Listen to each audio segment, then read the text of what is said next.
Grondwet. Honorable delegates, we shall now proceed to the order of the day, the consideration of the Auditing Profession Amendment Bill. The National Assembly, it's a Section 75 legislation, and the report of the Select Committee on Finance thereon.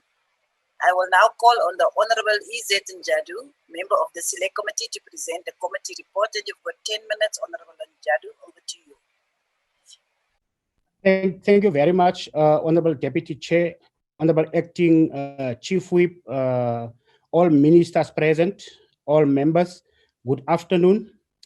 Deputy Chair, it's a pleasure to present the report.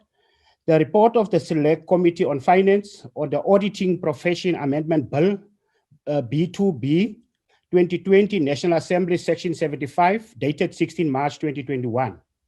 The Auditing Profession Amendment APA Bill seeks to strengthen governance of the Independent Regulatory Board for Auditors, IRBA, and to improve investigating and disciplinary processes.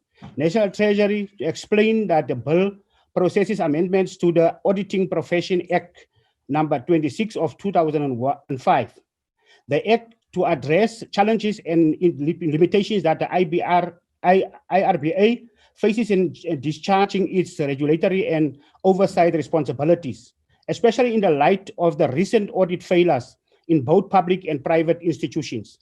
The amendments proposed in the bill is introduced were also published for public comment on 2018 as part of the Financial Matters Amendment Bill.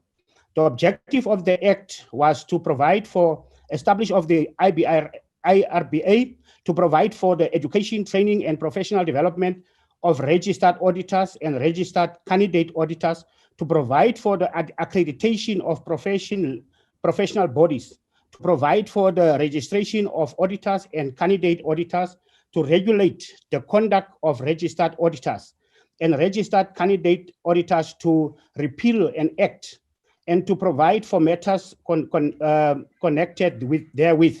The Standing Committee on Finance adopted the bill with amendments on 18 November 2020. The National Assembly passed the bill on 2nd December 2020, the same day that the National Council of Provinces formally referred the bill to the Select Committee on Finance for consideration and reporting. The Select Committee received a briefing on the bill from National Treasury and IRBA on 2nd February 2021. The committee held public hearings on the 9th of February 2021 and received a written and an oral submission from the Congress of South African Trade Unions, COSATU. On the same day, National Treasury and IRBA responded to COSATU submissions. The committee held a meeting on 12 and 16 February 21 to further consider the bill and to deliberate on the policy aspects of the bill. The objective of the APA bill is to amend the Auditing Profession Act 2025 so as to insert a definition to strengthen the governance of the regulatory board, to strengthen the investigating and the disciplinary processes, to provide for the power to enter and search premises, and to subpoena persons with information required for an investigation or disciplinary processes, to provide for the power to issue a warrant for purposes of entering and searching of premises, sanctions in admission of guilt process and following a disciplinary hearing, to provide for offenses relating to investigation and disciplinary process, to provide for the protection and sharing of information, to provide for transitional measures, and to provide for matters connected therewith. The next section summarizes the specific proposed amendments in the bill detailed by National Treasury. The bill proposes changes in clause 2 and 3, respectively, to ensure that IRBA performs its function within a defined strategy, and that IRBA should determine with ministerial approval a regulatory strategy which will be made public, and to strengthen IRBA's independence and address conflict of interest of board members. Clause 4 and 5 of the bill are amended to increase the term of board members from 2 to 3 years. Deputy Chairperson, the committee welcomes the proposed amendments to the APA bill. We believe that these amendments will assist the IRBA to prevent corruption in the sector. The committee notes COSATU's submission that the existing MAFR currently forming part of the rules of the IRBA should be included in the legislation, and that the 10-year requirement should be reduced to 5 years. We have noted COSATU concerns, justification for its submission, and recommendations it made to both the National Treasury and IRBA. And the committee, we have to also noted the IRBA and the National Treasury responses to COSATU submissions mentioned in the previous section. The committee considered, one, some of international trends regarding the MAFR, the advances and the disadvantage of changing IRBR's internal rule into legislation, and reduction of the tenures thereof, the process that should be followed to make the amendments. Internationally, there is no one-size-fits-all strategy on the MAFR. The mandatory rotation period range between 5 years and 10 years, which makes IRBA's requirements somewhat comparable. COSATU's proposal has the advantages of contributing towards enhanced accountability in the auditing profession, accelerating transformation and competition in the audit industry, strengthening. So therefore, Deputy Chairperson, the committee, the Select Committee on Finance, having considered and examined the Auditing Profession Amendment Bill, B2B 2020, National Assembly Section 75, referred it to and classified by the JTM as a Section 75 bill, accepts the bill. Therefore, Deputy Chair, a report to be considered. Thank you very much. Thank you very much, Honorable Njadu.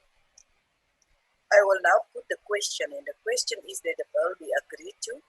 But before we proceed to voting, I shall allow parties the opportunity to make their declarations of vote in terms of Rule 63 if they so wish, and we will give them 3 minutes per declaration. EFF. DA? EFF, Deputy Chair. Yes, the DA have already raised their hand. Honorable Moditsane, can I start with them? DA? Democratic Alliance, Secretary. I saw Honorable Ryder, you have raised your hand, so you may speak. Honorable Thank you very much, Moditsane, Deputy you follow. Chairperson. You may continue. Thank you very much, Deputy Chairperson. Once upon a time, when we spoke about auditing scandals, we had to look across to Enron in the United States of America. These days, auditing scandals are much closer to home, with Steinhoff being the obvious example, but also with many other failures of the auditing profession which have come to light recently, including some of the failures directly linked to state capture. So the need for the Independent Regulatory Board for Auditors is obvious. And the bill before us comes as the result of several years of experience with the intention of improving the way in which the board operates. The bill itself is sound and carries our support. Sadly, though, the board itself is currently in disarray, with the minister having recently disbanded it and controversy above reproach. So while the committee agreed and saw the need to pass the bill in order to make immediate improvements to the functioning of the board, there's also an immediate need to start working on the next round of improvements. The African National Congress, at the behest of COSATU, has requested a future clause to ensure mandatory auditor rotation going forward. While the principle may be good in theory, the practical implementation of this will be expensive, complex, and probably anti-competitive as well. So much more work is needed on this idea before it can be brought into law. More importantly, though, the Democratic Alliance believes that there should be parliamentary oversight of the minister's appointments to the board itself. Without wanting to remove his authority, we believe that more eyes on such important appointments can only be a benefit to South Africa. We support the report and the bill. Thank you, Deputy Chair. Thank you, Honorable Ryder. Honorable Moletsane of the Economic Freedom Fighters. Thank you, Deputy Chair. The EFF reject the bill. Deputy Chair, the Auditing Profession Amendment Bill seeks to strengthen the governance of the Independent Regulatory Board for auditors, as well as oversight over auditors in order to address issues of corruption and conflicts of interest. The bill also seeks to provide for investigations and disciplinary processes, access to information, processes to be followed, and applicable sanctions should auditors be found guilty of any wrongdoing. We as the EFF believe that what the bill seeks to achieve is indeed honorable. However, it will require the justice system to also start pursuing and prosecuting criminals actively in the private sector. While we associate auditing corruption with KPMG, the reality is that a lot more auditing firms are implicated in corruption, as well as the covering up of corruption.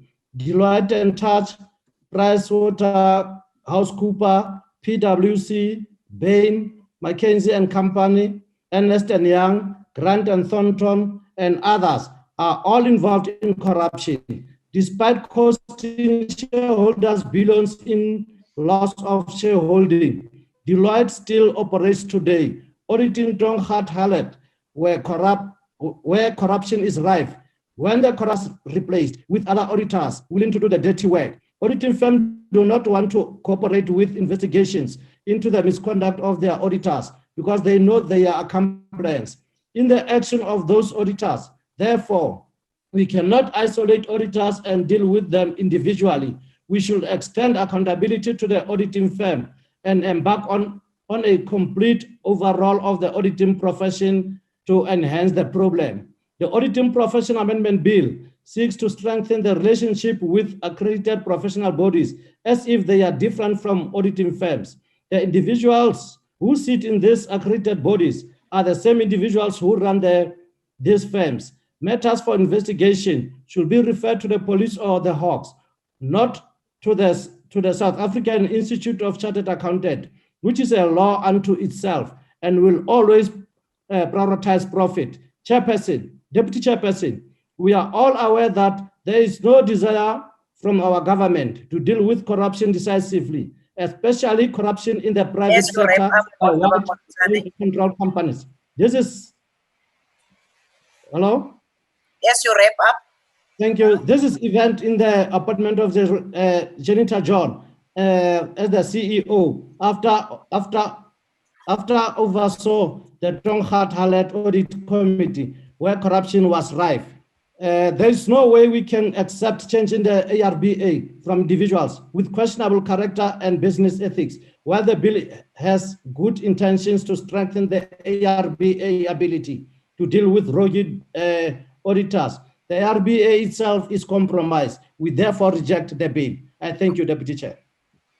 Thank you, Honorable Moletsane, Honorable Du Toit. Dankie, agbare adjunkvoorsitter. Suid-Afrika het op 'n punt gekom waar enige verbetering in finansiële bestuur 'n stap in die regte rigting is. 'n Geloofwaardige auditprofessie is net so belangrik as 'n geloofwaardige regsbank. Die feit dat daar na die auditering van auditfirmas gekyk word is baie goeie nuus en ons wil nie sien dat die foute wat in die verlede gemaak is herhaal word nie, voorsitter. Een van die groot redes vir die verval van Suid-Afrika is die feit dat daar aan vele industrieë en entiteite nie meer hoë standaarde gehandhaaf word nie. En die auditprofessie toon die teendeel. Hierdie wetgewing het ten doel om IRBA in staat te stel om meer te doen as net praat. En as it is in the financial world, Chair, necessary checks and balances must be in place. We believe that this bill seeks to provide just that and also to ensure accountability, accuracy and credibility. This bill enables IRBA to do investigations, but we can't stress it enough that when investigations are done, there must be consequences for the transgressions. Ek stem saam met die agbare Wessels wat genoem het dat sonder gevolge ons nie die geveg kan wen nie. Die VF+ ondersteun hierdie wetgewing en ons ondersteun die auditprofessie waar dit werklike geloofwaardigheid is, waar daar deursigtigheid is en ons bedank ook die auditeurs wat hul werk doen, veral in die openbare sektor onder moeilike omstandighede. Thank you, Deputy Chair.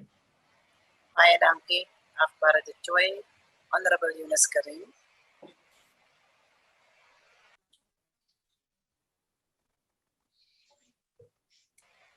Honorable Karim. Thank you, Deputy Chair of the NCOP.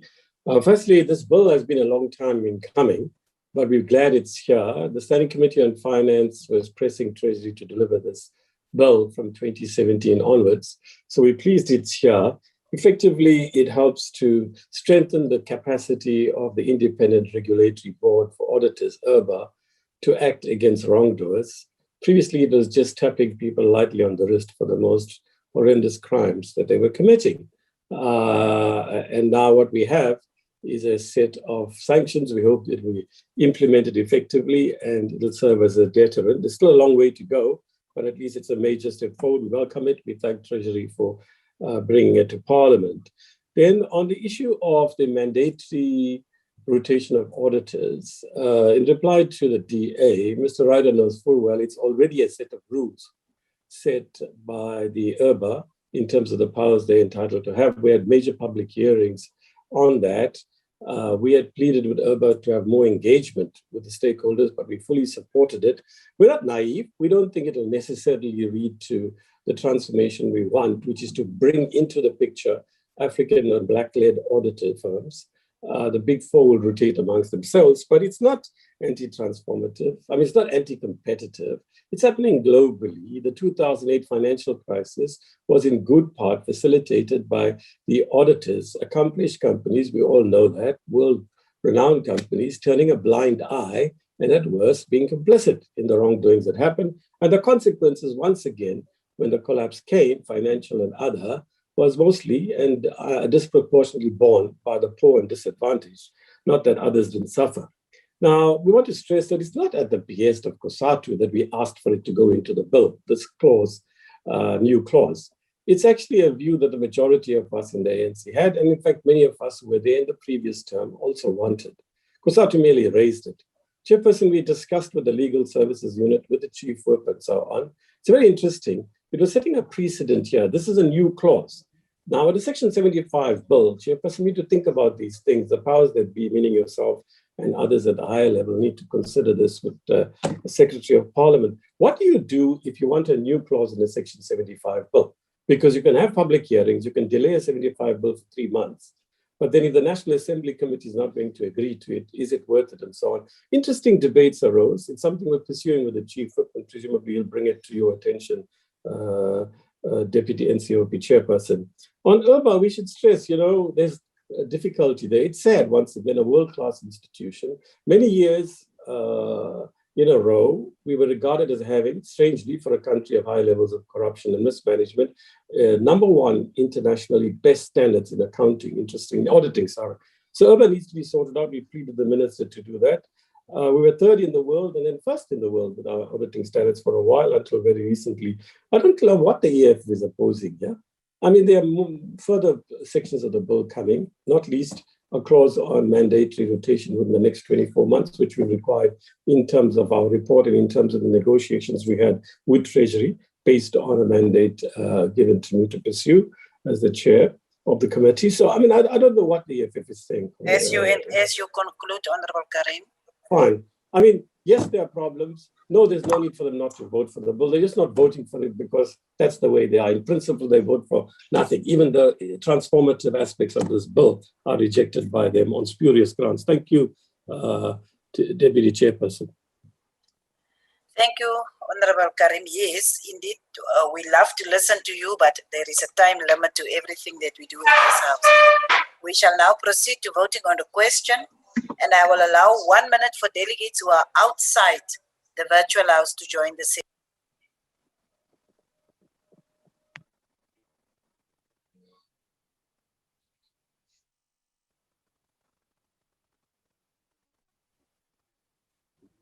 Chairperson? Yes, Honorable Auskarne. Thank you. No, I just thought I couldn't hear you. Okay. Now I'm allowing the minute so that no one can say I haven't followed the rules. So we still have about 10 seconds. Honorable Gai, is there something that you wanted to say? No, sir. Okay, and you're already ready to vote. We will now start with the voting. Please note that each delegate, including special delegates, has one vote. And the question is that the bill be agreed to. So those delegates that are voting in favor, please raise your hands. Keep your hands raised until we tell you to lower it. In favor? All of you in favor? Deputy Chair, can you I quote me? vote in favor, Chair. I don't know what's Jadu. happening with my gadget. Honorable Mahlangu in favor, Chair. Man, Kenny. Honorable Jadu in favor. Take note, Mbulelo Secretary. Baka in favor, Chairperson. okay. Mamarkhani in favor, Chairperson. Mamarkhani in favor, Deputy Chairperson. Yes, we heard you. I heard you in any case. I hope those that are supposed to see that is also. I see Honorable Nana is also voting in favor. He said yes. I hope you heard me, Chair. We heard you, Honorable Mahlangu. Thank you. That's why I was asking that the Secretariat should also make sure that they notice those that are indicating that they are voting in favor. Thank So you, why Chair. am I voting? What are you doing? Oh, Advocate, can you lower the hands if you have taken Chairperson. Of those small American companies, so that Can- the matrix Honorable members, please mute. and then the end of the Honorable Chairman. Chabalek, please mute. Honorable Chabalek, please mute. Thank you. I want to hear from the table. Can the members lower their hands? Yes, ma'am. Yes, you may lower That is your correct, hands. Thank you. Thank you. Those that vote against should now raise their hands. Honorable Gillian, are you voting against? I just lowered my hand now, Deputy Chair. Thank you, Honorable Member.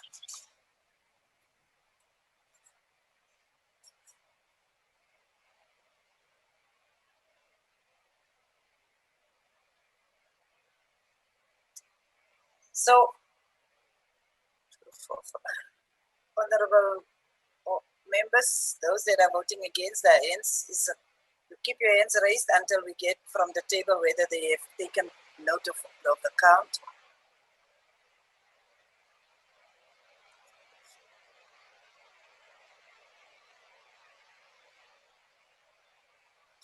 Deputy Chairperson, we may proceed. Thank you very much. You may lower your hands now. The count is complete.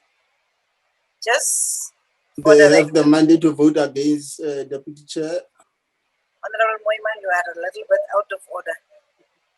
Can those that abstain, please raise their hands.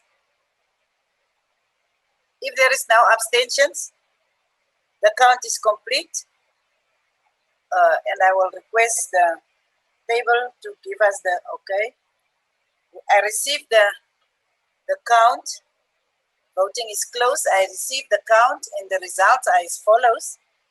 Those in favor is 28. Those against is 5. And those that abstain is 0. The bill is then agreed to in terms of Section 75 of the Constitution. If I were in the House, we would have used the hammer, but I'm doing it on my table now. Now we will proceed to the question session, and I just want to thank the members for for agreeing to this bill, and I also want to thank the acting chief whip as well as Honorable Njadu for the motions and the report. Thank you very much. We are continuing with our program for today, and we proceed to questions. And in that, let me then now welcome the ministers of the economic cluster, specifically the Minister for Employment and Labor and the Deputy Minister for Finance. And I would just want to make the following remarks. The time for reply by the ministers to a question is 5 minutes. Only 4 supplementary questions are allowed per question, and the member who has asked the initial question will be the first to be afforded an opportunity to ask a supplementary question. And the time for asking supplementary questions is 2 minutes, and the time for reply to a supplementary question is 4 minutes. The supplementary question must emanate from the initial question. And then I will now proceed, and I would like to call on the Honorable, the Minister of Employment and Labour, Honorable Tulas Maisi, to respond to question number 62 as asked by the Honorable Mr. Mandla Khai. Honorable Minister, over to you. Can you please, yes, I see you, and I think you may continue. Thank you. Thank you, Deputy Chairperson. The nature of unemployment in our country is such that it is structural, it is deep-seated, and it is systemic. The high unemployment rate is compounded by the lack of requisite skills as well as misalignment of them. We have the slow economic growth in the country that creates jobs, but not enough to absorb the large number of work seekers. And it's also the cause of this high unemployment rate. There has also been a decline of local manufacturing sector. Currently, there is a global economic slowdown that leads to the demand because of the various factors at the international market, which in turn reduces the country's competitiveness level at an international level. So yes, Honorable Khai, in Q2 of 2020, the expanded unemployment rate increased by 2.3%, by 2.3 percentage point from the 39.7% in March 2020 and to 42% by the end of June 2020. However, the labor absorption rates have remarkably declined at the high rate of 5.8% between the quarters 1 and 2 of 2020. The youth official unemployment rate in the age group of 15 to 24 was at 52.3%, and in the age group of 25 to 34 years, it stood at 28.9% by the end of June 2020. So government actions to raise employment in the country is multi-pronged. Amongst others, the Economic Reconstruction and Recovery Plan is about job creation. The content includes the reversing and the decline of the local manufacturing and resuscitation of tourism. There will also be the call it uncharted terrain, especially when we go deeper to digital advancement. The space is alive with possibilities, particularly when it comes to youth employment. The plan will invest in our human capital. Furthermore, the Department of Employment and Labour has undertaken a number of initiatives to devise more job including and prevention of loss of the current jobs. And we have raised those matters in Parliament, in the media, and in the various forums with different social partners and stakeholders. So the following include some of the measures we have implemented to end of February 2021. The Unemployment Insurance Fund has disbursed more than 58 billion in COVID-19 TERS employee relief scheme to ease the difficulty of workers during the lockdown because of the pandemic. And this injection was very important for the economy and contributed to the improving of lives, the lives of the workers in the country and sustaining their jobs. The CCMA continues to deal with a range of unfair dismissal cases that occurred since the introduction of the lockdown, and their third quarterly report provides detailed statistics in this regard. And by December 2020, CCMA's interventions yielded about 42% jobs saved from 71,000 employees likely to be retrenched. The Productivity South Africa, which is one of the entities, has done a lot of saving companies from closure through their turnaround solutions. Thank you, Chairperson. Thank you very much, Honorable Minister. The first follow-up will be asked from Honorable Khai. Thank you very much, Honorable Deputy Chairperson. Greetings to the Minister of Employment and Labor, Minister of Finance, and the Deputy Minister of Employment and Labor. Thank you very much again, Honorable Minister, for the response. Honorable Minister, allow me to start by reaffirming the confidence of the ANC in the government's economic reconstruction and recovery plan as a viable trajectory to reposition the economy of South Africa from the devastation of COVID-19 pandemic. What are the key threats and opportunities towards the economic reconstruction and recovery, particularly in relation to employment post-COVID-19? I thank you, Honorable Minister. Thank you, Honorable Khai. Over to you, Honorable Minister.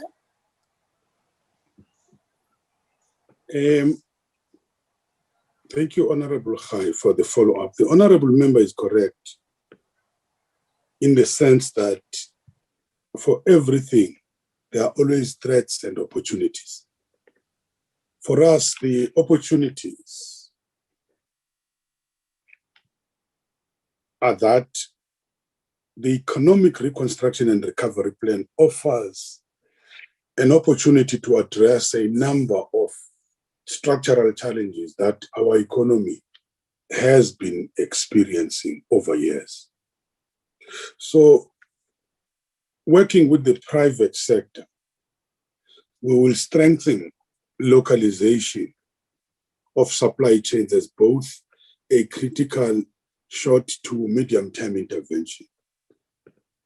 And since the plan is infrastructure-led, we will increase the opportunities for job creation, and those are very high. We'll rapidly expand energy generation, the capacity, thus ensuring energy security. So the risks or threats are that non-implementation of this plan has a potential to scupper the excellent objectives of this plan. What are we doing to mitigate the threats? I think as you know, that the plan enjoys all social partners, with each having clearly defined commitments. We have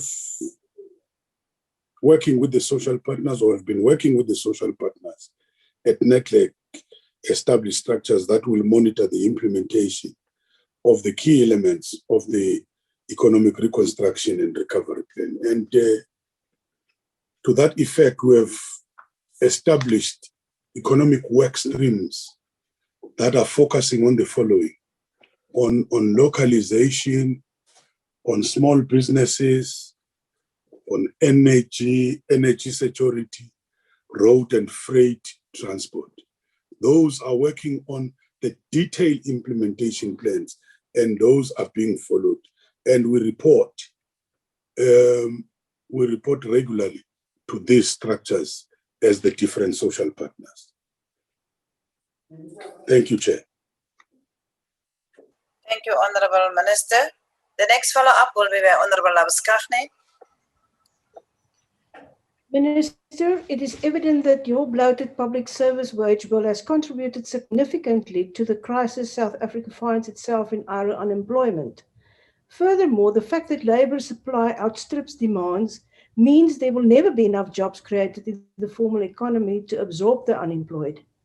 The goals set out as in the NDP will also require a change of mindset and change of policies for them to be achieved. Minister, opportunities for economic investment are prevalent in the Western Cape, and sectors such as the green economy, agriculture, and special economic zones such as that in Atlantis are poised to create jobs and drive economic growth in the province. Will you today commit to getting advice from the Western Cape to draw up a similar plan for implementation in the provinces where your party governs to show South Africans that you really care about their well-being? You cannot continue on this path of destruction to appease an elite few.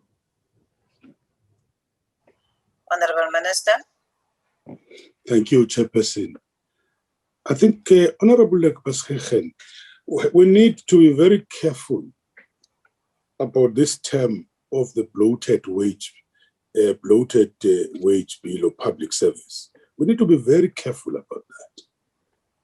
Because if you do a comparison according to what the OECD says, what even the ILO says, if you look at the number of the ratio of public servants to the whole, what you call, the ratio of the number of public servants to the services which they have to offer or to the population, we still far low.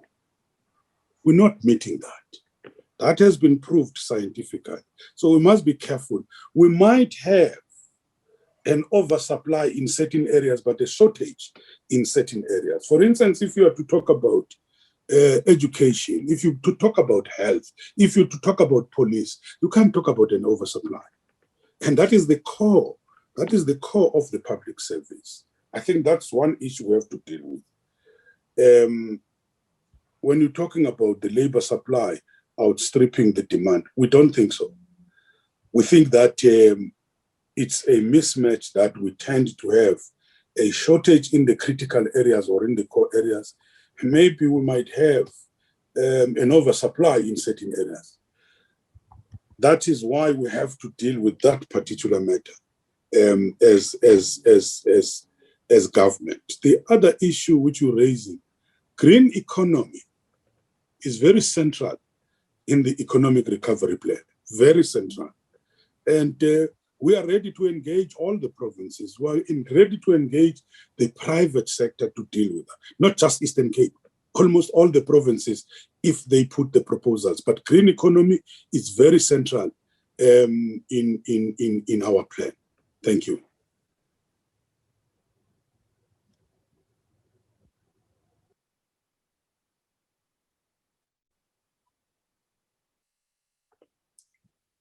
I don't hear, Chairperson. I'm done.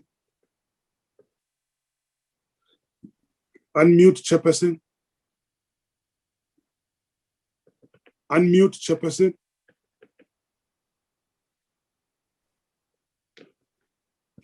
Chairperson, kindly unmute yourself.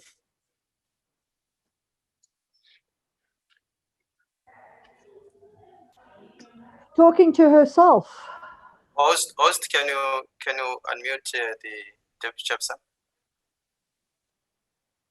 Doing that now? Yeah. Sorry, I don't know what happened. I'm very sorry. There was something wrong. The next person that should ask the question, I think it's Honorable Plenary. Thank you very much, Deputy Chair. Minister, the hard lockdown in the first half of 2020, from April to July, is attributed to more than 2 million job losses suffered during that period. When looking at the reports regarding subsequent job losses as a result of COVID-19 and other factors, how long do you think it will take for South Africa's formal employment levels to return to pre-COVID levels of employment, despite those having been low? Thank you very much. Thank you very much, Honorable Plenary. Honorable Minister. Well, Honorable Plenary, you might be correct. We might not be agreeing on the statistics, but indeed, it was a big blow. As to how long it's going to take, it's going to depend on how fast we are implementing our programs, which I've already mentioned, which are intervening. It's going to depend on the plan which we have put as the economic recovery plan at NETLEC, which has been adopted by all the parties. And by the way, we continue to refine that plan. We continue to deepen that particular plan as we have already started implementing. I will not be able to say by this particular time, this is what has happened. We've requested the various economic work streams who are working on the different areas to be able to give us estimate of the possible jobs that will be created. There are those interventions which are short-term, but there are also interventions which are medium to long-term. So we continue to monitor and we'll continue to publish the numbers as they are coming. But I can also give you a taste. One of the areas was the mass employment programs. Already in the schools we have employed, and that report was given by Minister of Basic Education, Njemutser. Already 300,000 young people have been employed in the schools as teacher assistants. That was one of the programs which we agreed on last year. There are other programs which are happening in health. There are other programs which are happening in the different departments. And the target was that 800,000 by the end of this financial year, those people should have been employed. But as we are implementing all those programs I've talked about, localization, the small businesses, energy security, freight, as we are implementing those programs, the numbers are going to increase. And I can tell you now, together with the Department of Small Businesses, with the Department of Agriculture, and with the Department of Telecommunication and Digital Technology, we have already started with our plans to do mass training. By the way, agriculture, we see it as an area with a potential of good jobs. If we train these small farmers, we give them implements, we give them everything, and we're able to monitor them, and including the markets, we'll be able to do that. But maybe at some stage, we'll be able to give the estimates of the numbers and the timeframes which we're looking at. Thank you. Thank you, Honorable Minister. Honorable Klute. Dankie agbare adjunkvoorsitter. Ek moet sê dis 'n riem onder die hart om ons voorsittende beamptes aan te hoor Afrikaans praat ook. It is ironic that the minister comes here and say we can never have enough doctors, but the same government actually imposes AA and BEE standards and makes it difficult for a student, white student, to be able to go study for a doctor. But be that as it may, the number of people that have been unemployed for a year or longer has increased with approximately 60% over the last 10 years. Unemployment was on the rise even before the pandemic. In 2018, the presidential summit set an objective to create 275,000 jobs, which again failed. And unemployment keeps on skyrocketing. The reality is that the state cannot be the biggest employer. We simply cannot afford it. And the formal sector is key to ensuring a healthy fiscus. So we need the private formal sector. Minister, to what extent do you cooperate with the formal sector to promote job creation, seeing that there cannot be jobs without employers? Minister. Thank you, Honorable Chairperson, and the follow-up from Honorable Klute. We, unfortunately, the BEE is government policy. We are not going to shift from that. We can't shift from addressing the injustices and the inequalities of the past. That's positive discrimination. We're not going to shift from that. And you know, even as we speak, those who are advantaged by apartheid are still enjoying more than the others. So we will never, ever, ever shift from the BEE. If there are problems here and there, we'll be able to correct that. But as a policy, which was very conscious, deliberate policy, no matter what you are saying, we're not going to shift from that. Secondly, you are correct. The state cannot be the biggest employer. You are quite correct. That is why, Honorable Klute, This economic recovery plan is a product of all the social partners, including business.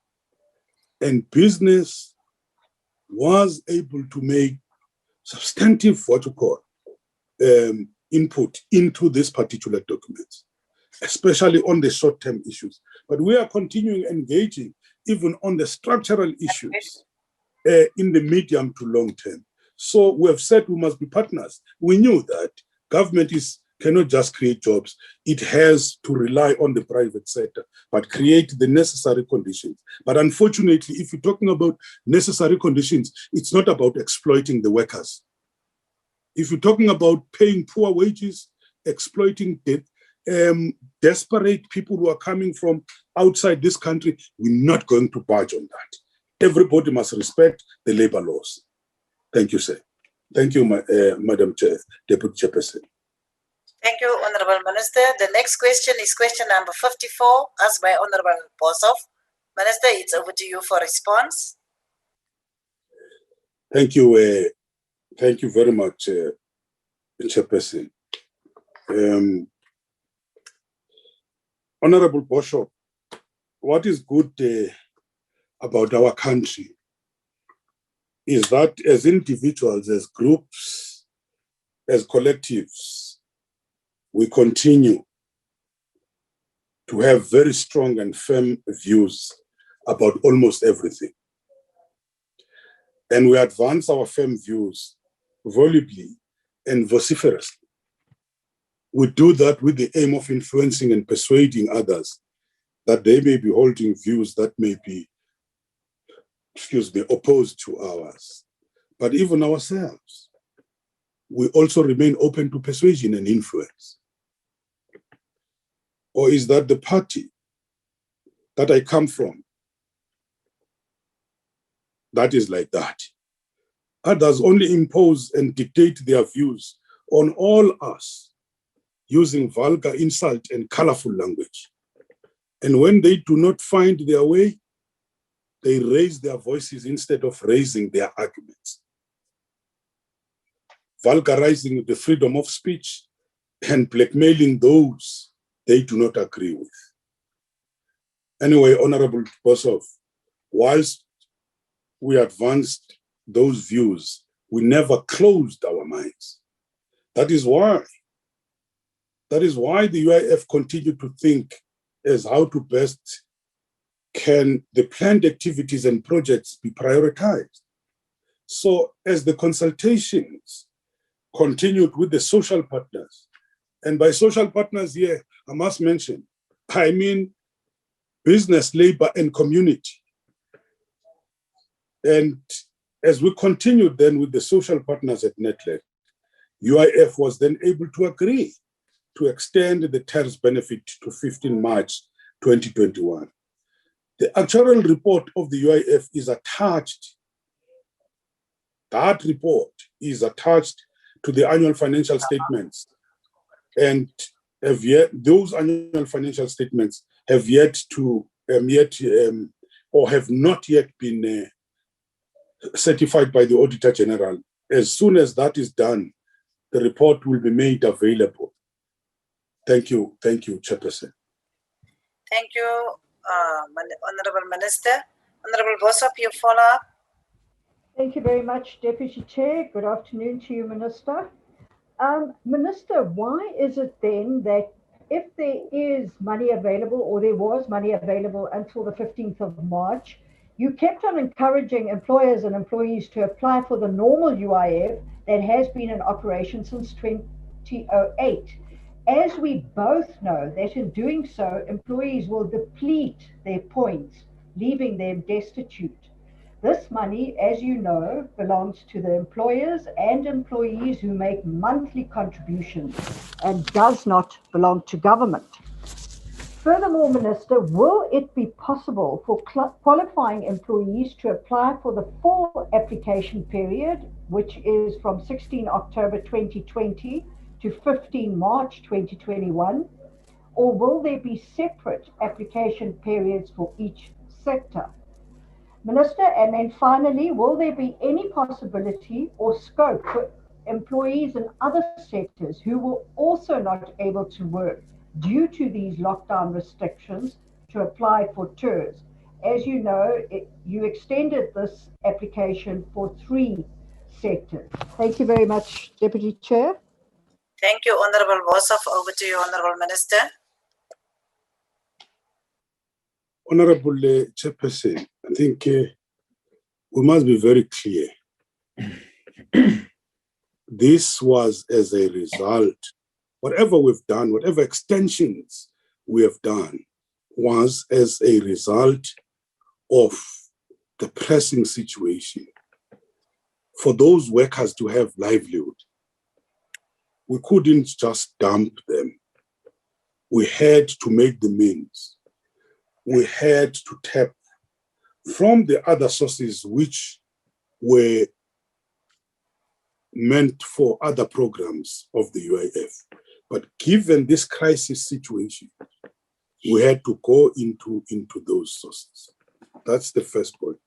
Secondly, we had said the reason why we wanted to quickly do away with this COVID-19 tariffs, because this was a special program which covered even the people who did not pay. But the employers had to sign the acknowledgement of debt, and we are following them. They had to sign that. We had said our numbers were too huge, but we can't continue to sustain that, because we were trying to say we have to give them or keep the money. We have to keep the money for the actual, for those who were actually insured, those who were paying. And by the way, I prefer to say not that the money is the money for the employers. I want to say is the money for the employees as a result of the contribution of both employees and employers. So that's not the money for the employers. But also as people who are managing, we have to ensure that we do that meticulously. We continue to be guided by our own actuaries. We don't have to be reckless about that and spend recklessly in terms of that money. Now, as we speak, we are facing the big retrenchments, and we must come to the party in terms of dealing with that. But we must also continue to collect the money from those who are not contributing, so that that kitty is not exhausted. That's how I can respond to your question. Honorable Dangor, you will be the next follow-up. Yeah, thank you very much, Minister. And Minister, welcome back from your own health challenges. We know that COVID-19 is real, it is there, and in some provinces, it is being portrayed or viewed as a conspiracy thing that doesn't exist. However, Minister, the outbreak of COVID-19 pandemic certainly coincided with a global economic decline, even amongst the most perceived developed economies. We therefore salute the government's rollout of the temporary relief scheme during the COVID-19 period. Honorable Minister would agree that from the very beginning, there was no expectation that there would be endless financial resources to sustain the scheme. The follow-up question is therefore whether there was any quantification of the capacity of the state to sustain the scheme beyond the initial time frame, and for how long in that case. Thank you very much, Deputy Chair and Minister. Thank you, Honorable Dangor. Over to you, Minister. Thank you, Chairperson, Deputy Chairperson, and Honorable Dango. Indeed, there was quantification there, Honorable Dango, and because that's why we continued to interact with our actuaries as to what was possible, what was impossible, where would we cut. One of the reasons why we were comfortable with the extension with the extension until the 15th of March, starting from January, we were looking at the sectors that had not opened. And those were the sectors like the restaurants, sectors like the hotels, and we were also looking at the whole value chain. And we were also looking at the internet, the issue of the air transport. Remember that those people who were affected had never been able to open. So we were looking into those, and when we quantified that, we came to a conclusion that it's not very heavy. The numbers have gone down now. I know that the acting UIF management were going to give us the figures, but we were comfortable when we were discussing it at NETLEC that those were the numbers which we could be able to manage. Maybe just to comment on the first comment you made. I just want to say thank you very much that you are also indicating that I've been able to go through those serious challenges. But it's important that all of us, we take this thing seriously. When we're at level 1, we must not think that it's gone. It's still there. And also, even those who were caught, it will never go. Even today, I still have challenges, the after effects of that. So we must not take it lightly, colleagues. Thank you very much, Chairperson. Thank you, Honorable Minister. Honorable Ngwezi, you will be the next follower. Thank you very much, Honorable Deputy National Chair of the NCOP. Colleagues, Honorable Nxesi, last year you said in a reply to a written question that between April 1 and September 30, 2020, the UIF paid 120 million rand in fraudulent claims to individuals who were not entitled to temporal employer, or rather the TERS scheme benefit. Do you have an indication of how much more has been fraudulently paid out since 30 September 2020? Thank you. Siyathokoza ngokululama kwakho Mhlonishwa. Siyathokoza. Minister. Ngiyabonga baba Ngwezi. Sesishilo ke ukuthi sikhala nesizwe sonke ngoba yedwa. Ngiyabona ukuthi angidlule nje lapho. Imbube kubhlungu kakhulu. Siyasazi ke nesizwe samaZulu ukuthi sikuphi sibambisene nathi misisonke. Kodwa ke umsebenzi kumele uqhubeke. Honorable Ngwezi. I'm sorry to interrupt, Honorable Deputy Chair. I'm listening, Honorable Bozo. There's no interpretation, please, Chair. Yes, we will attend to it. I will attend to it. Thank you. Okay.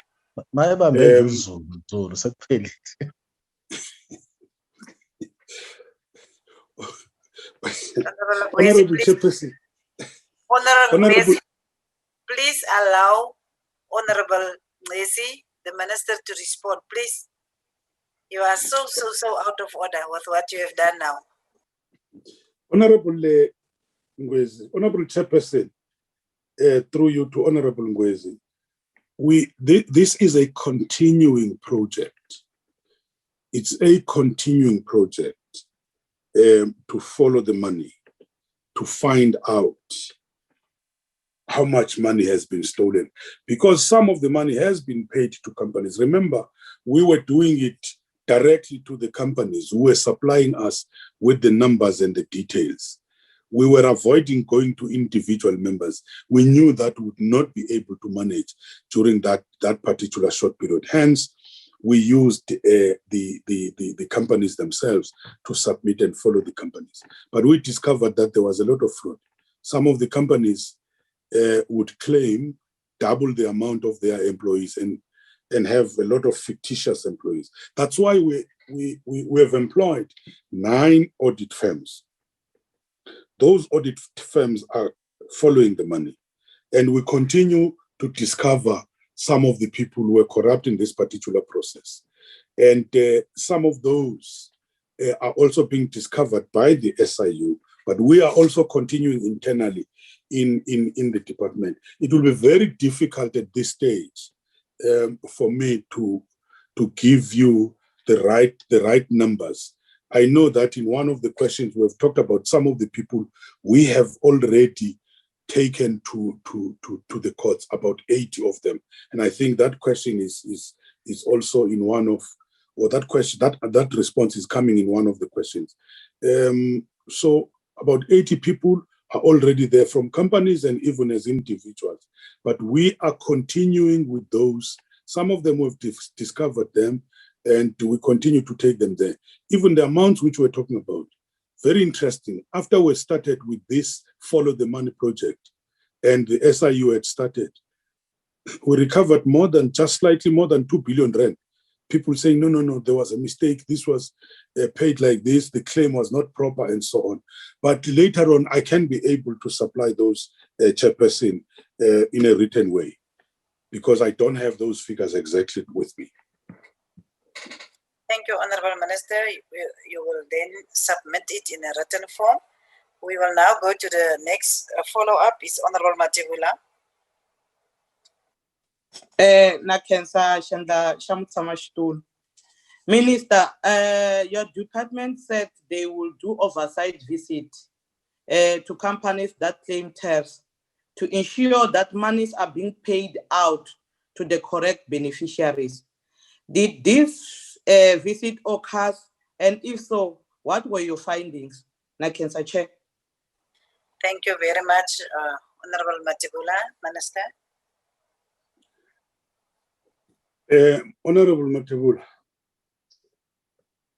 we must be honest and say the COVID and the different stages up to level 3 have hindered us from doing our work in full.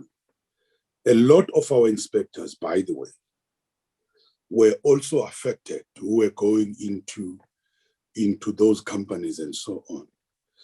And the numbers they might have been able to do are not as good as we had expected. And remember that when we went into level 1, it was almost around November, December, which is normally a shutdown in a number of areas.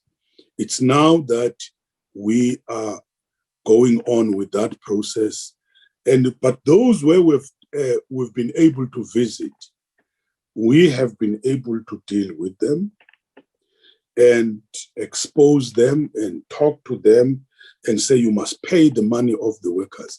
But in some instances, it's a misunderstanding also from the side of the workers, where some of the workers did get the money, but they thought that they would get the full salaries which they've been getting, whereas the monies were kept at the particular level. But there are companies who were out of order, who didn't pay, whom we are going to deal with them in the process, and they are getting discovered on the way.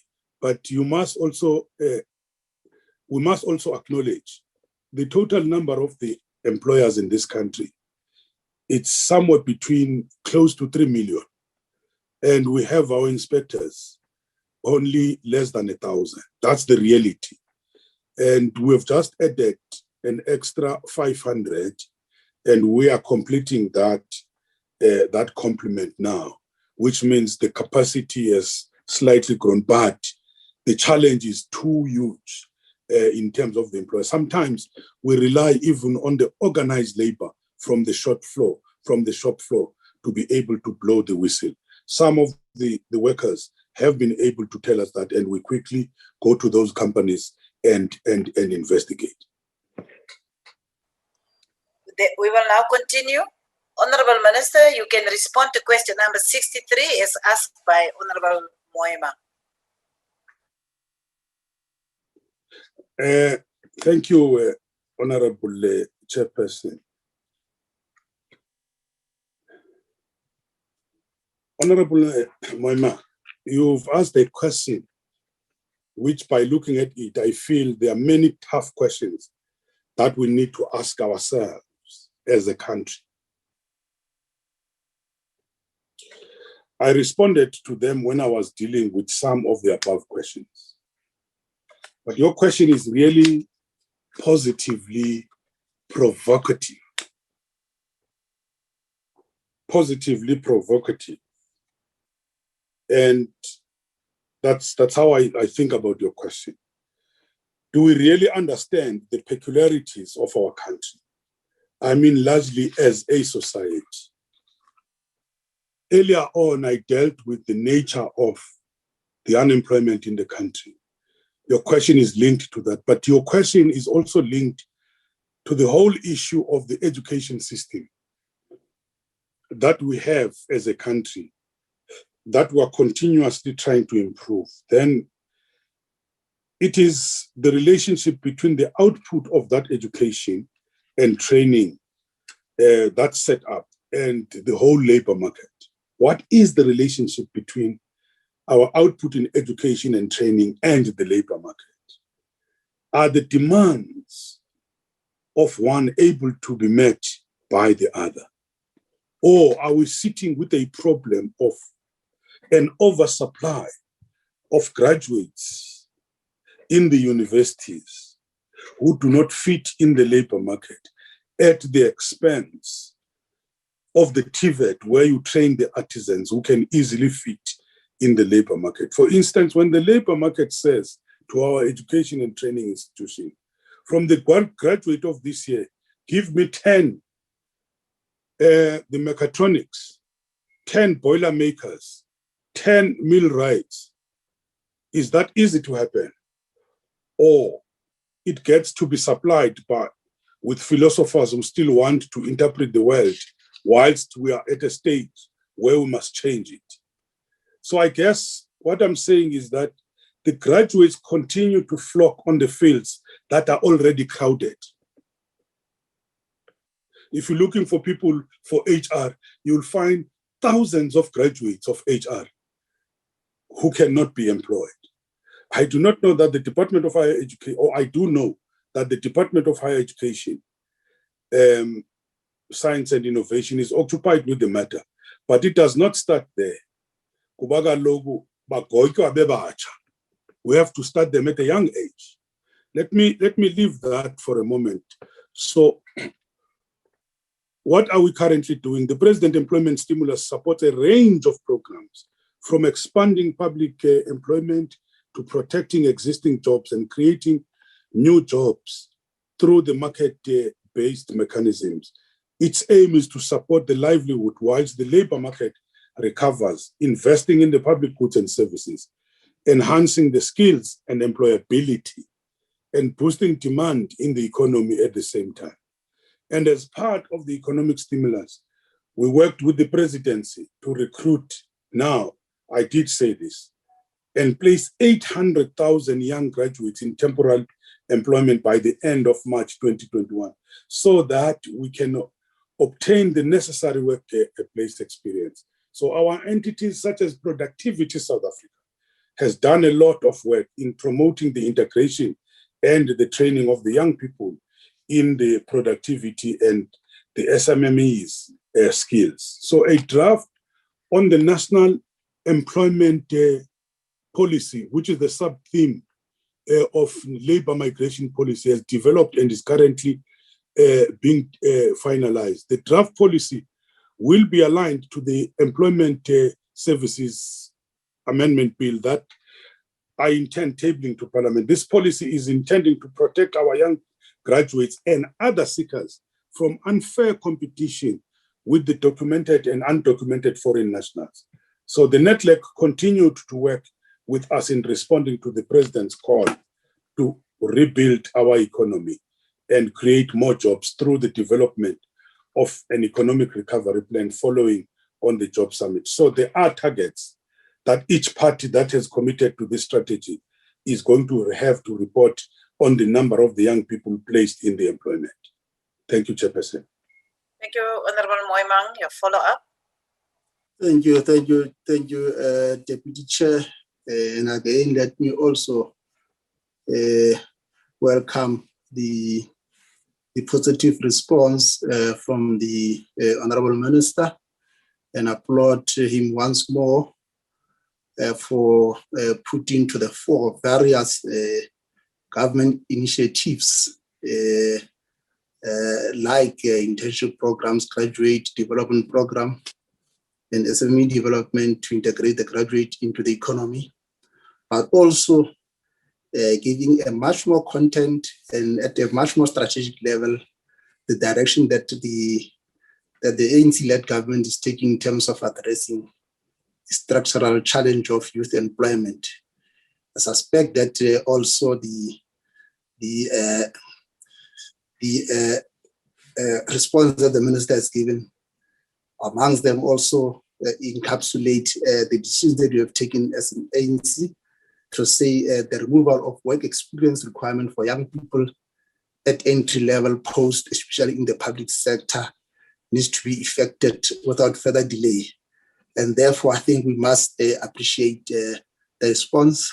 But of course, I think my next question, Honorable Minister, is given this interventions, is there an intention on the part of the ANC-led government to do an impact study, particularly around the socio-economy of this initiative and its impact on young people, so that packet of excellence from these programs are taken forward? Thank you, Honorable Minister. Thank you, Honorable Moima. Minister. Well, indeed, there are various studies which we are doing. There are various studies, impact studies, which we are doing. We are looking at as whether our programs are effective and are these programs sustainable, and definitely they are helping the young graduates. They are giving the experience to the young graduates. And one of the areas which we thought that we had to deal with, Honorable Moimane, is the process we have initiated of developing this national employment policy. And this was started last year. And to date, the situational analysis has been developed and the extensive consultation is underway. And this national employment policy we're talking about, Honorable Member, we're looking at it being an instrument to enforce government and beyond on coordination, on collaboration, on cooperation, and convergence in all the matters concerning the employment creation and retention. So it's the government's approach to talk about policy coordination. It seeks to clarify that employment is everywhere, is everyone's business. We are also looking at, as I've said, the national employment policy to focus on the demand side measures. It's a policy that should be able to stimulate that demand for labor, look at how employment retention measures can be enhanced. And that national employment policy will have sub-themes and will, as part of the target group, focus on the graduates, the youth, the women, and other vulnerable groups. Thank you, Chair. Thank you, Honorable Minister. Honorable Klute, you will be the next to ask the follow-up question. Thank you, Chairperson. Yes, thank you for the answer. But there's something else we need to look at. Not everyone in South Africa can be graduates. SA universities can accommodate only 18% of South African matriculants. Of those 18%, nearly half will drop out. Honorable Klute, you are a bit inaudible. Can you just speak nearer to the mic? I'll sit closer, thank you. If distance learning is taken into account, that figure rises to 68%. So there's a bigger problem. School dropout stats suggest that roughly half of learners do not complete grade 12. Now, we can argue that school dropouts are the responsibility of the Minister of Education, but they're not. They are not in the education system, and they probably won't return to school. Ultimately, school dropouts have very little skills to get a job and to improve their lives. So government has a social responsibility towards them as well. Making school dropouts dependent on social grants is not viable. So we need to be responsive and proactive. Minister, has government developed a program to teach dropout students soft skills they need to prepare them for the unskilled labor force, to be able to move on to skilled and semi-skilled labor, and how can those students access those programs? Honorable Minister. Thank you, Honorable Fruit. I can't agree more than the first statement which you have raised, that not everyone in South Africa can be a graduate. And I think that's a matter we have to deal with. How do we ensure that our TVET colleges offer very qualitative programs which are going to make our young people employable? You look at the other countries, for instance, one example in this case is Germany. Vocational education, it's very key, more important than university education. Not that university education is not important, but the emphasis is on vocational education. And I know that although we're coming from the history of discrimination, I know that the government, the apartheid government, used to emphasize this issue of vocational education. Very, very key. But I think with us, we must not just massify the TVET colleges. We must also deal with the quality of what they are doing. That can be done in partnership with the private sector, because they will bring those practical skills into that training program. And I think this is a matter which we have been discussing with Minister Nzimande. Unfortunately, the Germans had made some offers, but just before the COVID and everything came to a standstill, something which we are going to revive. I think we are also talking about the grouping which we call NEET, neither in education nor in the economy nor in any training. And indeed, we do have those millions. That's why we have decided to come up with this mass training program as public works, so that we can be able to train some of those young people and divert them into certain areas, and so that they can also be self-employed. So this is a matter which we're dealing with. And I think you are also right, although we might not agree with the figures, that a huge percentage of the young people, they drop out and they become a problem. It has to do with the quality. And we might even have more this year of the dropouts. It might increase because of the COVID last year. You know what happened to schooling, the serious disruptions and so on. So it's a matter which we are also looking at. Thank you. Thank you, Honorable EFF. Oh, I don't know who is taking the question. Thank you, Chairperson, and ngiyabingelela kuhlalo kanye kanye nomphathisi womnyango. Mphathisi womnyango, considering the high unemployment rates amongst graduates in the country, has the department done any skill audits per sector and formulated any strategy together with the Department of Higher Education to ensure that the institution of higher learning are producing graduates with the relevant qualifications and required skills to fill the gap in South African job markets? Are you through, Honorable Julie? Yes, Chair. I don't know whether I was audible.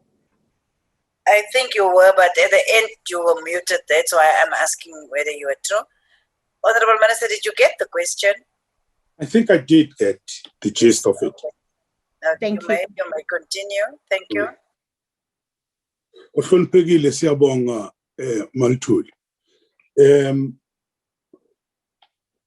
When we're talking about what I've just referred to, about us training more and doing an oversupply in other areas and undersupply in other areas, it's also based on the work which had been done by higher education, which has come to this particular conclusion when they were doing their own analysis and their own audit. But as to whether we have a comprehensive audit, whether we have a comprehensive audit, I would not be able to vouch for that, but I know that there has been a study which they have been doing. And I also think that Statistics South Africa would be able to help us about the number of the qualifying graduates in the various fields, and then how do they fit into that. Maybe that information might be available from Statistics South Africa, but I know that higher education has been trying to refocus their training to the areas where there are serious problems. Thank you, Chairperson. Thank you, Honorable Minister. Honorable Ryder. Thank you very much, Deputy Chairperson. Mr. Minister, relating to your original response to the original question, you do come to this House to give account. Questions must be provocative. Now, South Africa has less than 6% population that actually graduate. There really shouldn't be an oversupply. People will study what appeals to them. And let me quote to you from the Constitution, Minister, paragraph 22. Has the right to choose their trade, occupation, or profession freely. So, if South Africa cannot absorb these skills, other countries certainly will. And due to the lack of opportunities locally, whether it be real or perceived, one of our biggest exports in South Africa is graduates. We have a question later today to the Minister of Finance about the tax that we're losing from these high-income earners. Often, those who leave also had their studies paid for by the NSFAS scheme. The immigrations transcend all race groups, Minister. What are we doing to retain skilled graduates and also to encourage those who immigrated to come back for the benefit of South Africa?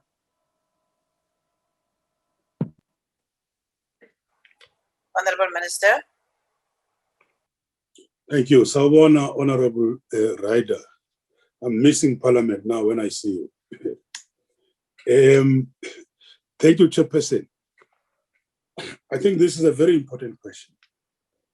There have been campaigns, especially in the what we call the skilled areas where we have a serious shortage, to try and make the public service attractive, to try and make those doctors, those teachers, some of them with math and science, to come back in our country.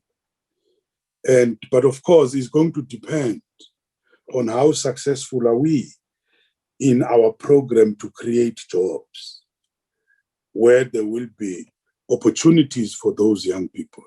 But what we cannot deny, no matter what the Constitution is saying, we will not deny that we are living in a technical world. We need more artisans than people who have been generally trained. We can't deny that. No matter, yes, we can have people studying what they want to study. But remember that education has to serve a number of objectives. Yes, one, it has to socialize one into the society. That's very important.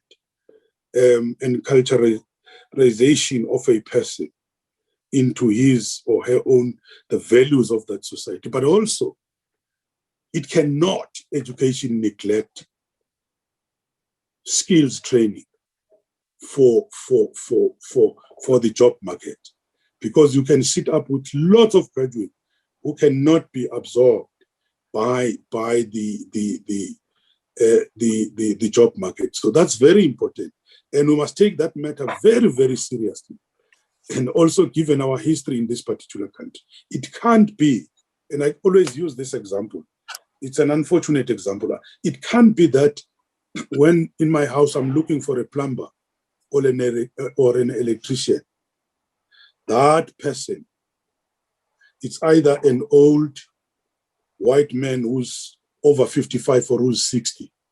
If it happens to be a black person, it's a person coming from either Mozambique or from Zim. There's something wrong with that. Those artisan skills, we need them. And if we train those people in mass, we can be able to absorb them. So I'm still arguing that we can't produce or have an oversupply in the humanities at the expense of the management sciences, the technical sciences, the artisans, and so on and so on. So it's very important. But there have been various campaigns to try and low back those technical people back into the country. Indeed, we need them. Thank you. Thank you, Honorable Minister. We will now go to the next question, which will be question number 56, is asked by the Honorable Boshoff. Over to you, Honorable Minister, to respond to that question. Thank you, Chairperson. Honorable Boshoff, this fourth quarter report of 2020 of the quarterly labor force survey you are referring to actually could have been far worse. The reason why it was not, it's because as government, we do not wait silently there, waiting for things to happen, good or bad. We do what we are supposed to do. What would have been bad outcomes in the future, we deal with it. We deal with it now. It's also the COVID-19 that not only us, but the entire world did not see it coming. When COVID-19 was there, and as it's still here, we knew what has brought with it. And we still know the future negative impact of this particular pandemic. So what I'm saying, Chairperson and honorable members, is that by the time some are alarmed by the events of today, they must know that there are those of us who have worked hard to mitigate those bad outcomes. So we are not silent on anything. We are working. We push the boundaries of our entities, some to the limit. We told unemployment insurance funds that we need a temporary scheme, which was not there, which covered lots of workers. There is no time, but they must make that happen, but ensure that it's done professionally, effectively, efficiently, and corruption-free. And this temporal scheme must assist the workers in the midst of the disaster. Where employers would be finding it difficult to pay the wages of the workers, we should be able to make a contribution. That must go a long way into ensuring the employers do not close shop and workers can still be able to breathe. So the Unemployment Insurance Fund has disbursed more than 58 billion in the COVID-19 tariffs to ease the difficulty of the workers during the lockdown because of the pandemic. This injection was very important to the economy and contributed improving the lives of the workers in the country and sustaining their jobs. We've been talking about these things and we were never silent. We also have the CCMA that continues to deal with the range of unfair dismissal cases that occurred since the introduction of the lockdown. And the third quarter report provides detailed statistics in this particular regard. Productivity South Africa continues to work around the clock trying to save companies from complete closure. And maybe... Honorable Boss, your follow-up? Maybe the follow-up will accommodate what the Minister wanted to say. Thank you very much, Honourable Deputy Chair. Minister, yes, isn't it strange that the DA-governed Western Cape, which was also exposed to the COVID pandemic, has seen an increase of 5.5% with 121,000 more people joining the workforce and has recorded the largest employment increase in the country.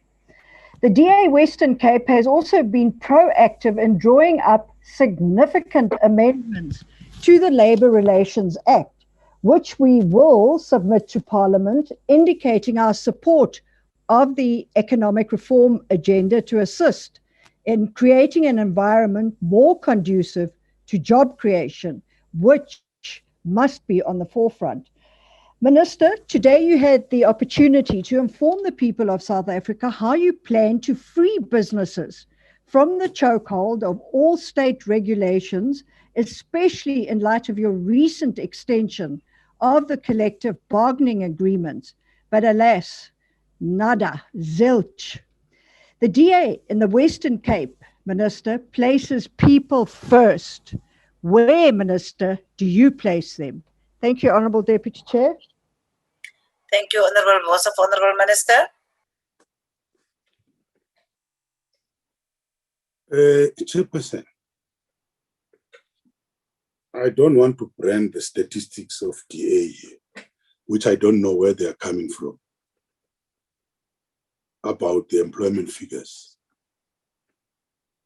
If we want to do that, go to Statistics South Africa, which is going to tell us exactly what is happening. Not their own song.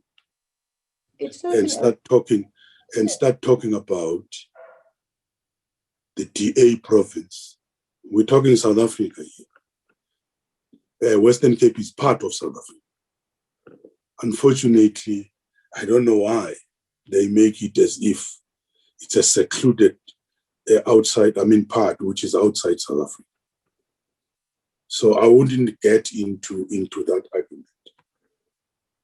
But the issue which is raising about our labor laws, and I think you must revisit your basic economics or economic theory. Government intervention, whenever there are market failures, it's always there. It has happened in Western developed countries that on the issue of employment, the government will intervene and come with particular policies. They do not just rely only on the private sector, because there are market failures. What drives the private sector is profits, nothing else. If something is not profitable, they're going to dump it. One of the suggestions we're likely to come up with, when companies are closing now, they say we are closing. We say, why don't you transfer them to the workers? Because you only care about the profits and we help those companies. That's what we are saying. So the issue of the strangle by our labor laws and so on, it's incorrect. There are reports from the OECD which are opposing what we are saying. But the only problem is that now, as the spokesperson of big capital, because that's what you are now, as the spokesperson, all you want is the exploitation of the poor workers. Exploitation of the poor workers, nothing else, so that the profits can increase. All you want is treating workers like slaves so that they do not have the basic rights. Workers' rights are also human rights. But you always argue that we are strangled by our labor laws. But scientific investigation doesn't say that. It doesn't say that. From the ILO to the OECD. But you will have these employer groups making a lot of noise in relation to that. Listen to the exploitation cases we're receiving from the Western Cape you are boasting about in the farms. Thank you, Chairperson. Thank you, Honorable Minister. The next will be IFP, Honorable Ngwezi. Yebo. Sekela Sihlalo, ngqongqoshe nabahlonishwa. Lo mbuzo sobuzwe kani izikhathi eziningi lapha eParliament. Unfortunately, we hear proclamations over and over again about the good work government thinks they are doing, yet we see that we have records of high unemployment, slow turnaround strategies, and blame shifting by your office and your counterparts. I would like to know what programs are really in place for the frustrated youth of South Africa to go out and find employment as early as tomorrow, so that people are able to claim back their dignity through sufficient food. And what programs are in place for the youth to be absorbed into critical infrastructure projects that addresses the failures of this and previous administrations? Minister, please. Thank you, Deputy Chairperson. Babungos, Ungwens. Mawungibiza Sekela Sihlalo ngicabanga ukuthi ukhuluma nami ngoba ngusekela sihlalo wenye ikomiti eniyisaba kakhulu. But Chairperson, Honorable Ngwezi, I've talked about the various programs and we're anchoring them under the economic recovery. I've talked about the mass employment programs, which include greening. I don't want to go to the public service, these 800,000, the 300,000 jobs, 600, and so on. But there are a number of programs, but also in the department, we have where our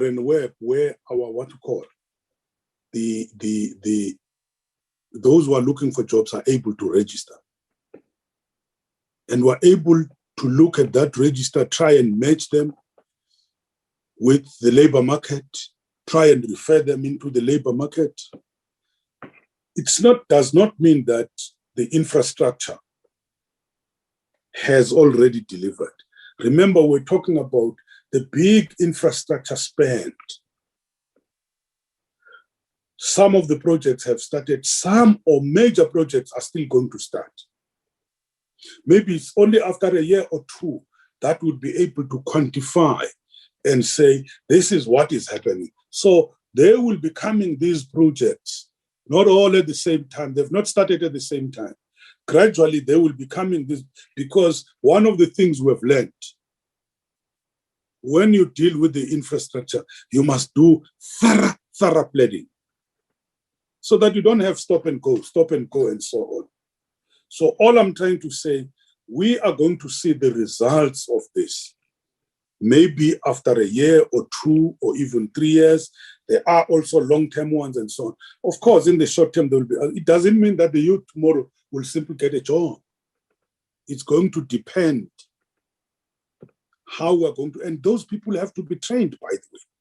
I talked to you about the mass training we're doing with about 4 or 5 departments, small businesses, agriculture, digital,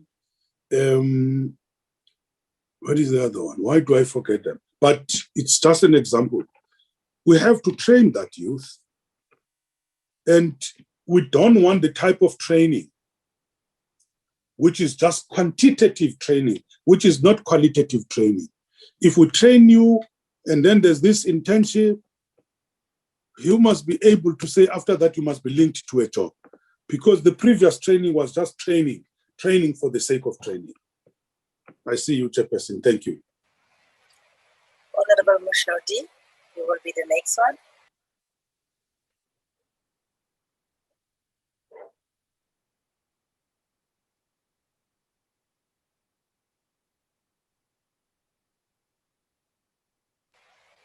Honorable Mushoti. If Honorable Mushoti is not there, we can, in the meantime, take Honorable Matibula. Nakesa Shanda Shamu Tamashtul. Minister, the country was already in crisis when it comes to unemployment and job losses. And the pandemic made matters worse. What plan does your department have to lead massive sustainable industrial development and diversification to create the million and decent job needed between 2021 and 2025? Thank you very much, Chair. Thank you, Honorable Minister. I am Mijani, Honorable Matebula. You see, Honorable Matebula, I want to refer you. I want to request and all other honorable members to read that economic recovery plan in detail. It answers the question which we're asking and other colleagues which they were asking. It's very clear what we intend doing. And it's not just a department, because the president emphasizes coordination and working together, not working in silos. So that is a package of government, inclusive of all the departments. And that is a package where the social partners, community organizations, which include civics and some NGOs, have made observations, have made suggestions, and have made amendments.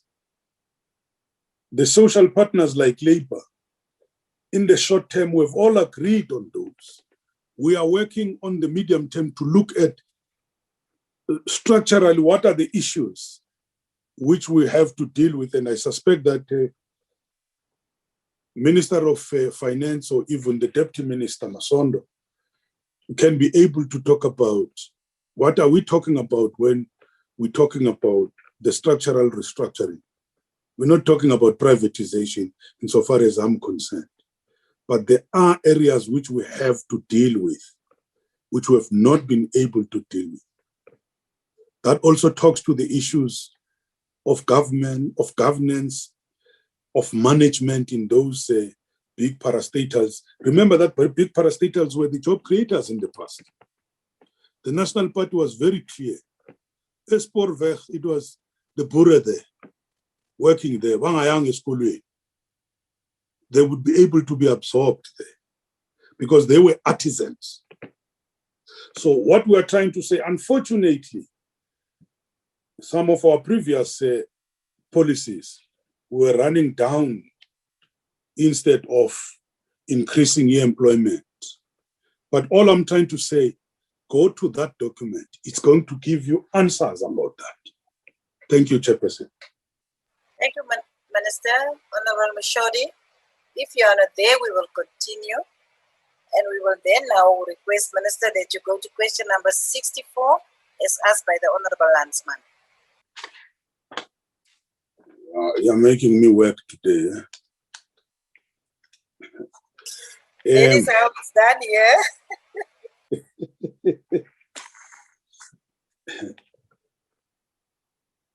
here. Chairperson, with reference to the question which has been asked,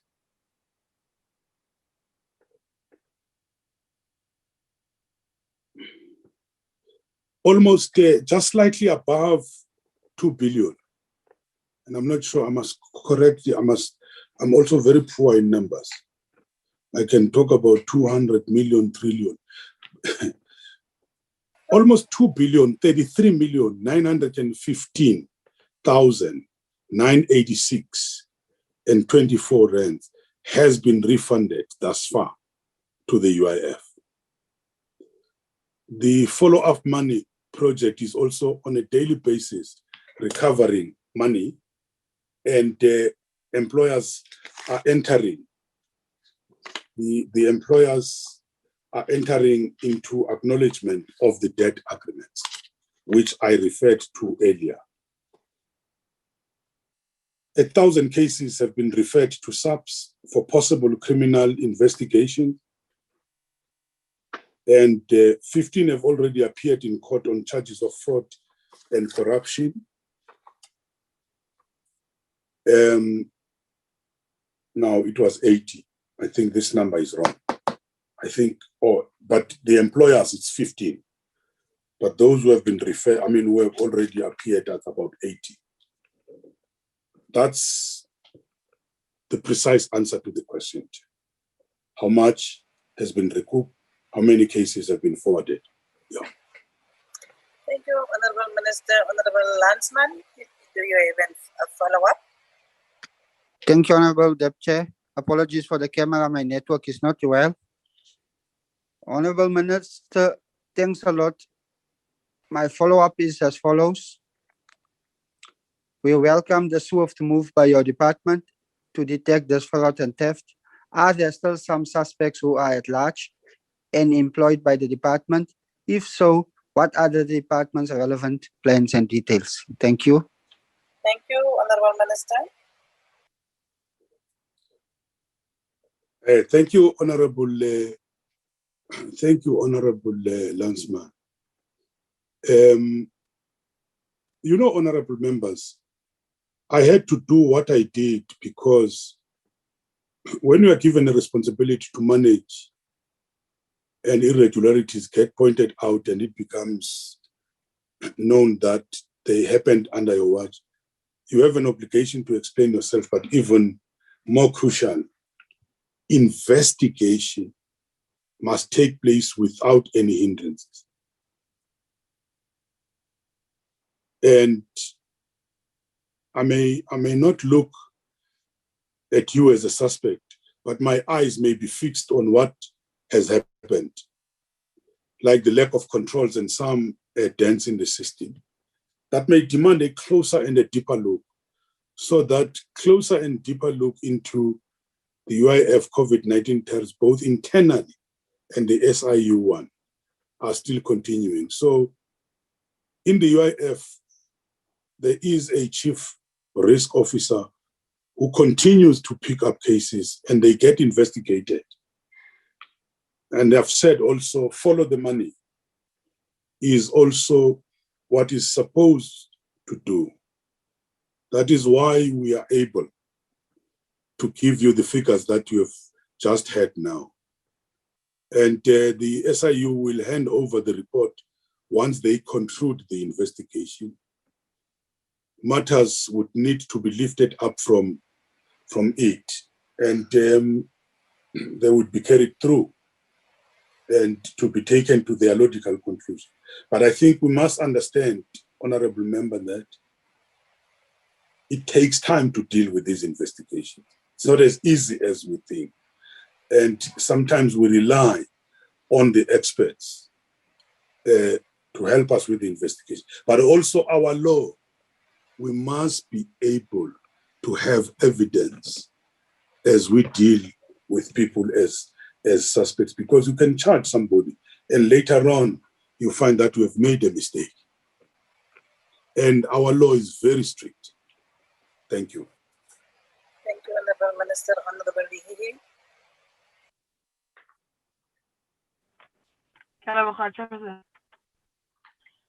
Minister, besides attempts to recoup the money that was fraudulently paid from the COVID-19 temporary employee relief scheme, what other action has your department taken to ensure accountability and serious consequences for those involved? Thank you.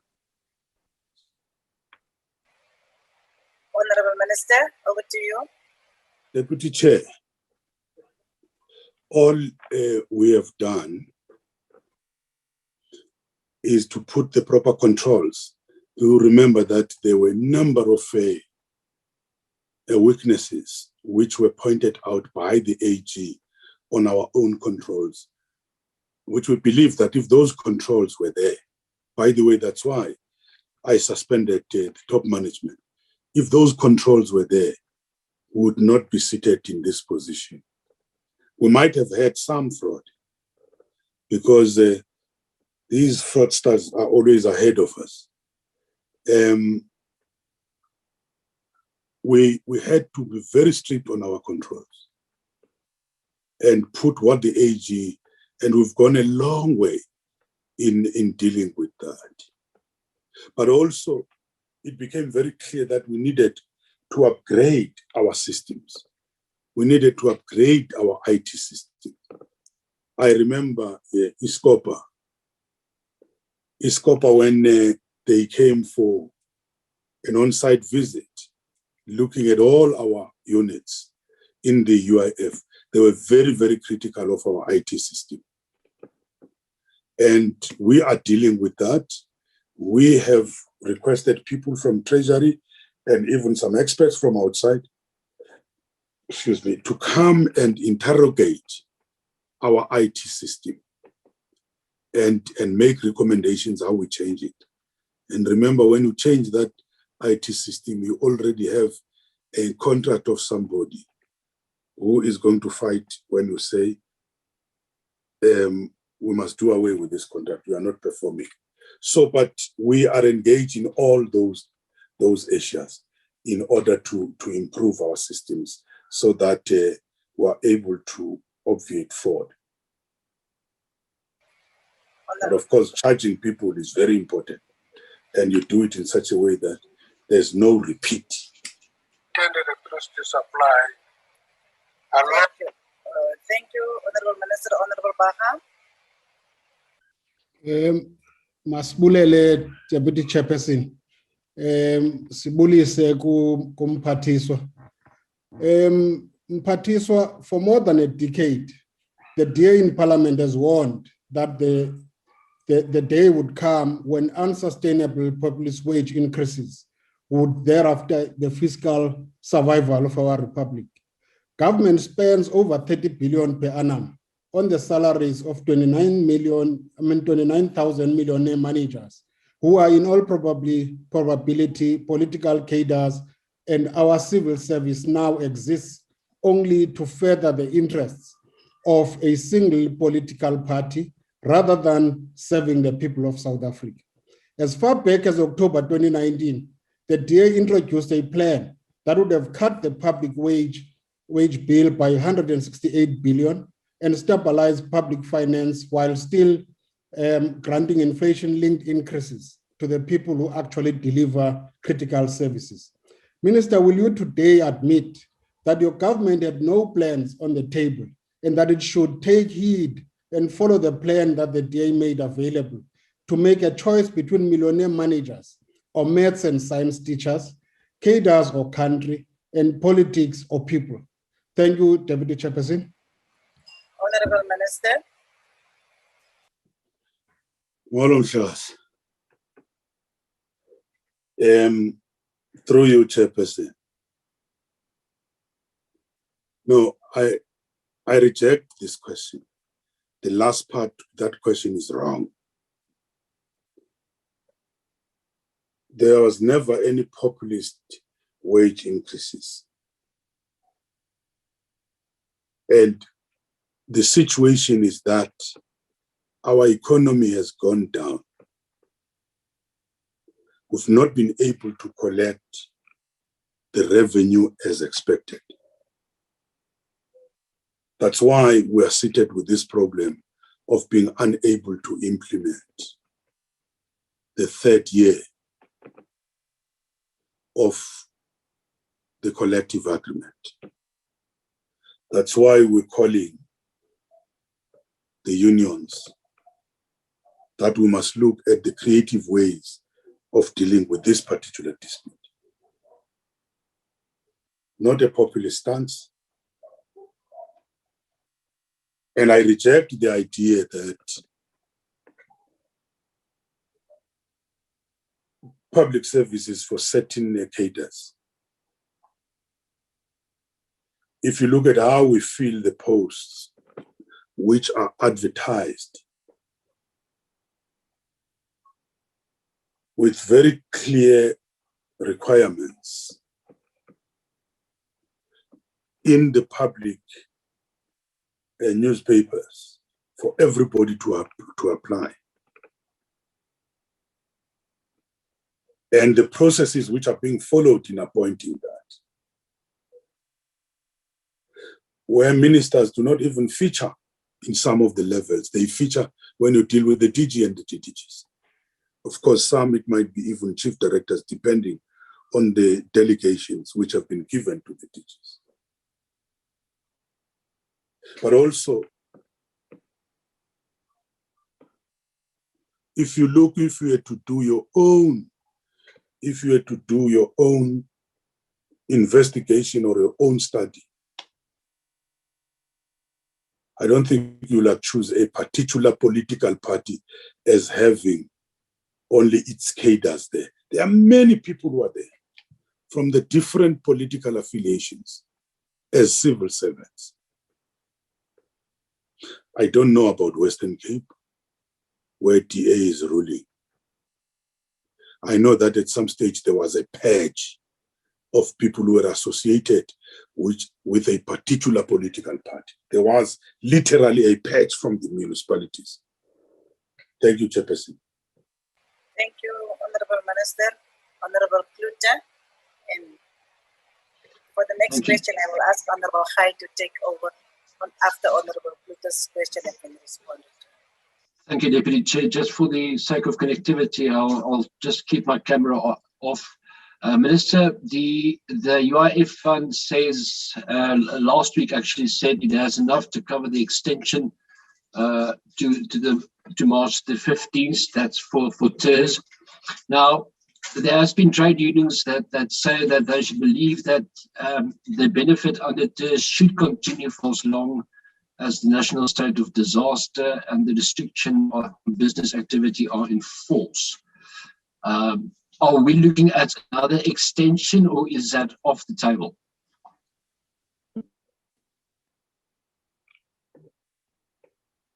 Should I go, Acting Chairperson? Yes, you can go, Honorable Minister. Thank you. Oh, the Chairperson, I'm sorry. No, the answer is we're not looking at extending beyond the 15th. Because if we want to do that, we must guarantee that we have money. At this stage, we've gone to the limits. We won't be able to do that. By the way, remember we're at level 1. We might extend this state of disaster, but we find that we've opened in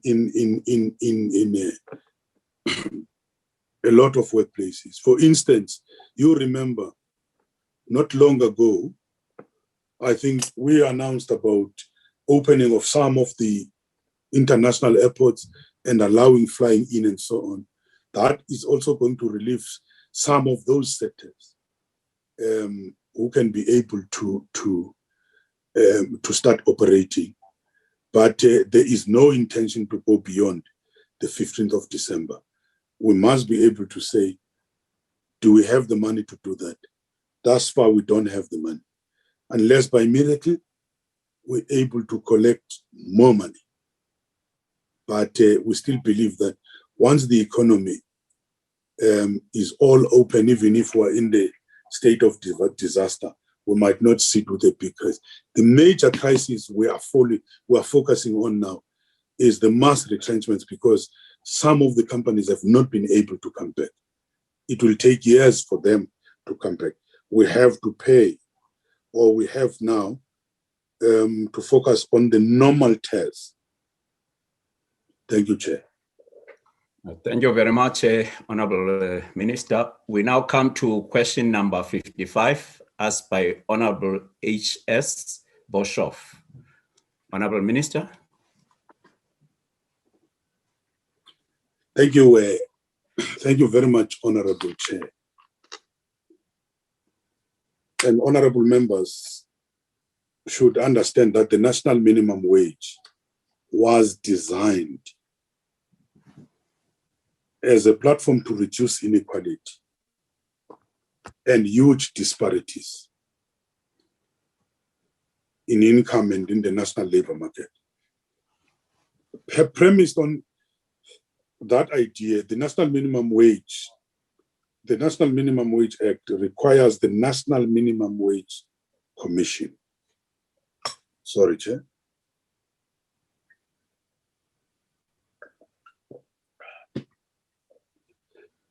It was premised on the National Minimum Wage Act, and it requires that National Minimum Wage Commission to review the national minimum wage annually and to make recommendations to me on any adjustment on the national minimum wage. And I can see that the chairperson is listening very carefully on this one, because that's where he's coming from. And he wants to see if I'm implementing the mandate. In understanding the function, the National Minimum Wage Commission, which is represented by all social partners, organized business, organized labor, organized community, and independent, and I want to emphasize, independent experts. They made regard to a number of factors, such as evidence on the impact of the national minimum wage on collective bargaining and the reduction in income differentials, as well as the prevailing situation in the labor market and the broader economy, and in household poverty and inequality. And based on that evidence, which found no compelling evidence to suggest any negative huge impact brought about by the introduction of the national minimum wage, a majority of the commission recommended that the national minimum wage be increased by 4.5%. My decision around the current increase, therefore, should not in any way be perceived to be indicative of any pressure from any of the social partners that make up the commission, but on evidence presented to me by the commission, as well as a number of factors such as the legislative requirement to align minimum wage in line, or to align minimum wage in the agricultural and domestic sectors with the general national minimum wage, the impact that the COVID-19 pandemic has had on the workers' wages, poverty and inequality, and the legal provision that permits struggling employers who cannot afford to pay the national minimum wage to apply for a national minimum wage exemption.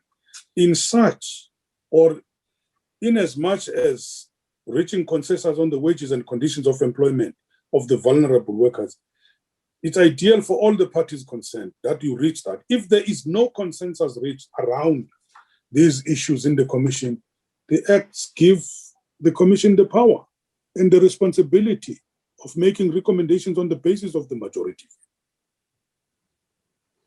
Thank you, Honorable Minister. The first supplementary question goes to Honorable Boshoff. Honorable Boshoff. Thank you very much, Acting Chair.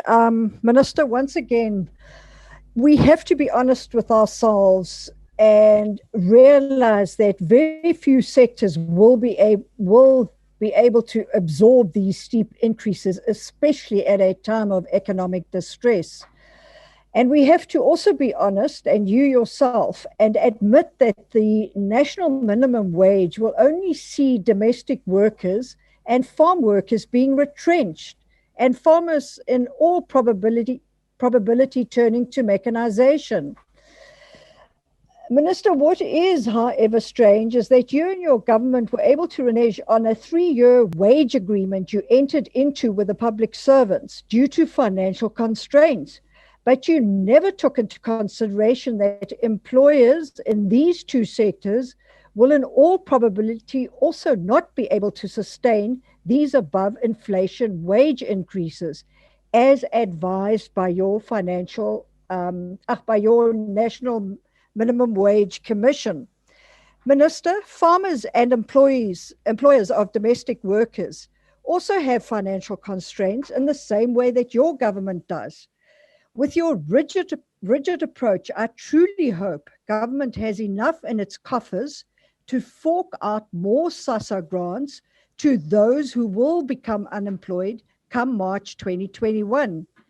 As the future Minister of Unemployment, have you had engagements with the Minister of Social Development to warn her of the fallout from your impending actions? Thank you, Acting Chair. Thank you very much, Honorable Boshoff. Honorable Minister. Chairperson, there's no scientific evidence of what Honorable Boshoff is saying, that this is going to lead to retrenchments. There is no scientific evidence. All she's been trying to do here, in a nice way, is to justify slave wages whilst they are making profits in those in the farms. That's all what she's been trying to do. Trying to justify 3 rands, an increase of 3 rands per hour is not going to break anybody's bank. It's as simple as that. It's not going to break anybody's bank account. But I think the problem is the slave mentality, that you must treat our workers like that, like it used to happen during the apartheid times. Thank you. Thank you, Chair. Thank you, Honorable Minister. The next supplementary question goes to Honorable Ngwezi from the IFP. Honorable Ngwezi.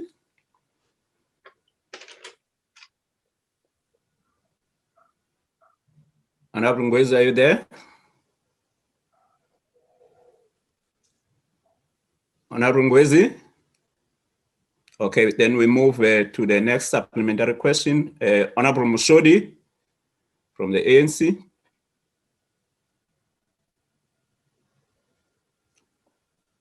Honorable Mushodi. Then we move to the next one. Oh, sorry, it was Honorable Honorable Matevula. Sorry. Nakensa Mutsamashitulu wokhomela nkarinyana. Minister, more than 25 years into democracy, union and civil society failed to persuade government to introduce a national minimum wage, despite concrete evidence from other countries where it has been implemented. It has been reduced to income inequality, gap, and poverty, and also help economics to grow. Minister, do you think that the 20 rand per hour that was gazetted as the national minimum wage will be able to significantly reduce the income inequality and gap and poverty? Chair. Thank you very much. Honorable Minister. I think Honorable Matebula must understand that we are a consensus building country when it comes to policy issues. We spent a lot of time in the first 25 years. I think the first 10 years was to put the proper legislation, different acts, starting from the Labor Relations Act, going into a number of other, the basic conditions of employment, the Skills Development Act, and so on. We spent a lot of time putting that. That was part of us protecting the workers. And later on, we've had to look at some of the areas. And this issue of the minimum wage, we've also had to entertain it. But because we wanted to build that consensus, we had to do research inside and outside the country, various international organizations. And we came with that particular research. And then out of that, we started proposing policies. And we had to take them to NETLAC, we had to take them to the public for everybody to comment. There were strong differing views, but we tried by all means to pull everybody and had a consensus. I know that this is not enough. It might not be able, as you say, to deal with the massive wage gap which we are facing. But at least gradually, we are starting to deal with the lower levels, what we call the slave wages, which our people have been getting. Some have also said, this, what you are quoting, is also not enough, but they are correct. But we must also think that we must make the employers to also prepare themselves. But we are very encouraged that the majority of the employers do not have problems. It's certain employers, by virtue of their history, who are screaming that this is too much. And who have said, if there are those who feel that this is too much, they must apply for exemption, but it also says they must open up their books so that they are properly examined. So it is a process, Honorable Matebula. And we know that it cannot be achieved in a year or 2 or 3, but it's a long process which we're trying to deal with. Thank you. Thank you very much, Honorable Minister. The last follow-up question goes to Honorable Mama Rechane from the ANC. Honorable Mama Rechane. Thanks, Honorable Chairperson. Greetings to the Minister. Honorable Minister, there is a narrative by some who still believe in the old apartheid mentality that the farm workers, the domestic and other workers do not deserve the decent jobs and must therefore be subjected to slave wages. Part of their narrative is that to pay farm workers and these other workers decent wages, which is the national minimum wage, seeks to achieve, is to destroy our agricultural farming. How far true is this narrative, Honorable Minister? Thank you, Chairperson. Thank you very much, Honorable Mama Rechane. Honorable Minister. I can see that Honorable Matebula agrees with the Honorable who has just asked this question. Now, Honorable members should be aware of 3 official matters that are linked to this matter. When the basic conditions of employment was passed by this House, it established with this House approval the factors to be considered when the minimum or when the Minister of Labor then established a sectoral determination. These are set out in the Basic Conditions of Employment Act. And for the sake of fullness in responding to this question, I will lift out 2 critical factors, Chairperson. From Section 54(2) of the Act, being 1, the ability of the employer to carry out their business successfully, and 2, the alleviation of poverty. When the social partners at NETLEC negotiated the National Minimum Wage Act, the agricultural sector formed part of the organized business representation. Equally, in the establishment of the Minimum Wage Commission, business is adequately represented. When this House again approved the National Minimum Wage Act, it firstly established one of the purposes of the Act as improving wages of the lowest paid workers. And secondly, this House agreed that the factors to be considered are carried over to the PCA.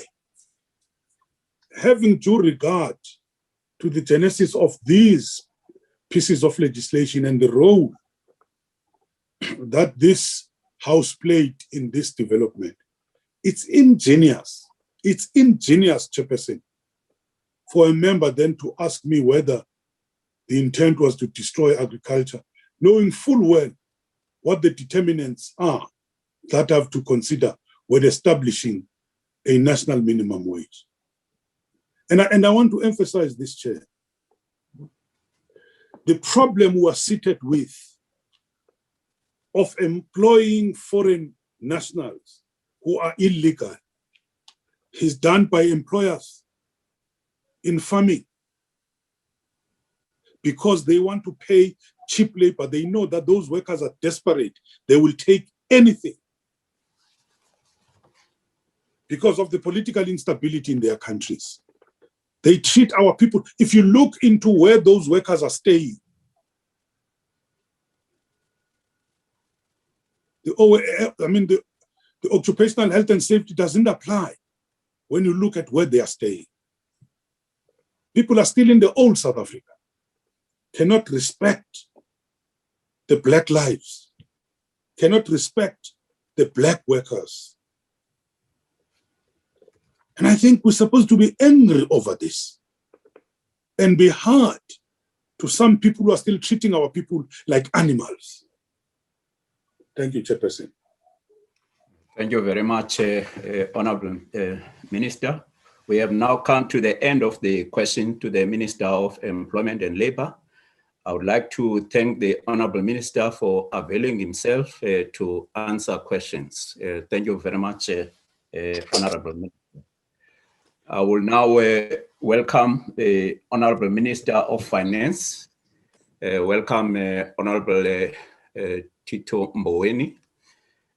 And I will ask you to respond to question number 65 asked by Honorable DG Mahlangu.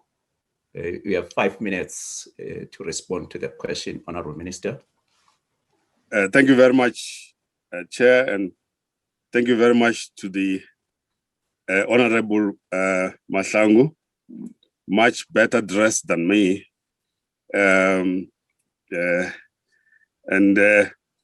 I think the Minister of Labor earlier on wanted to use the word disingenuous, not ingenious.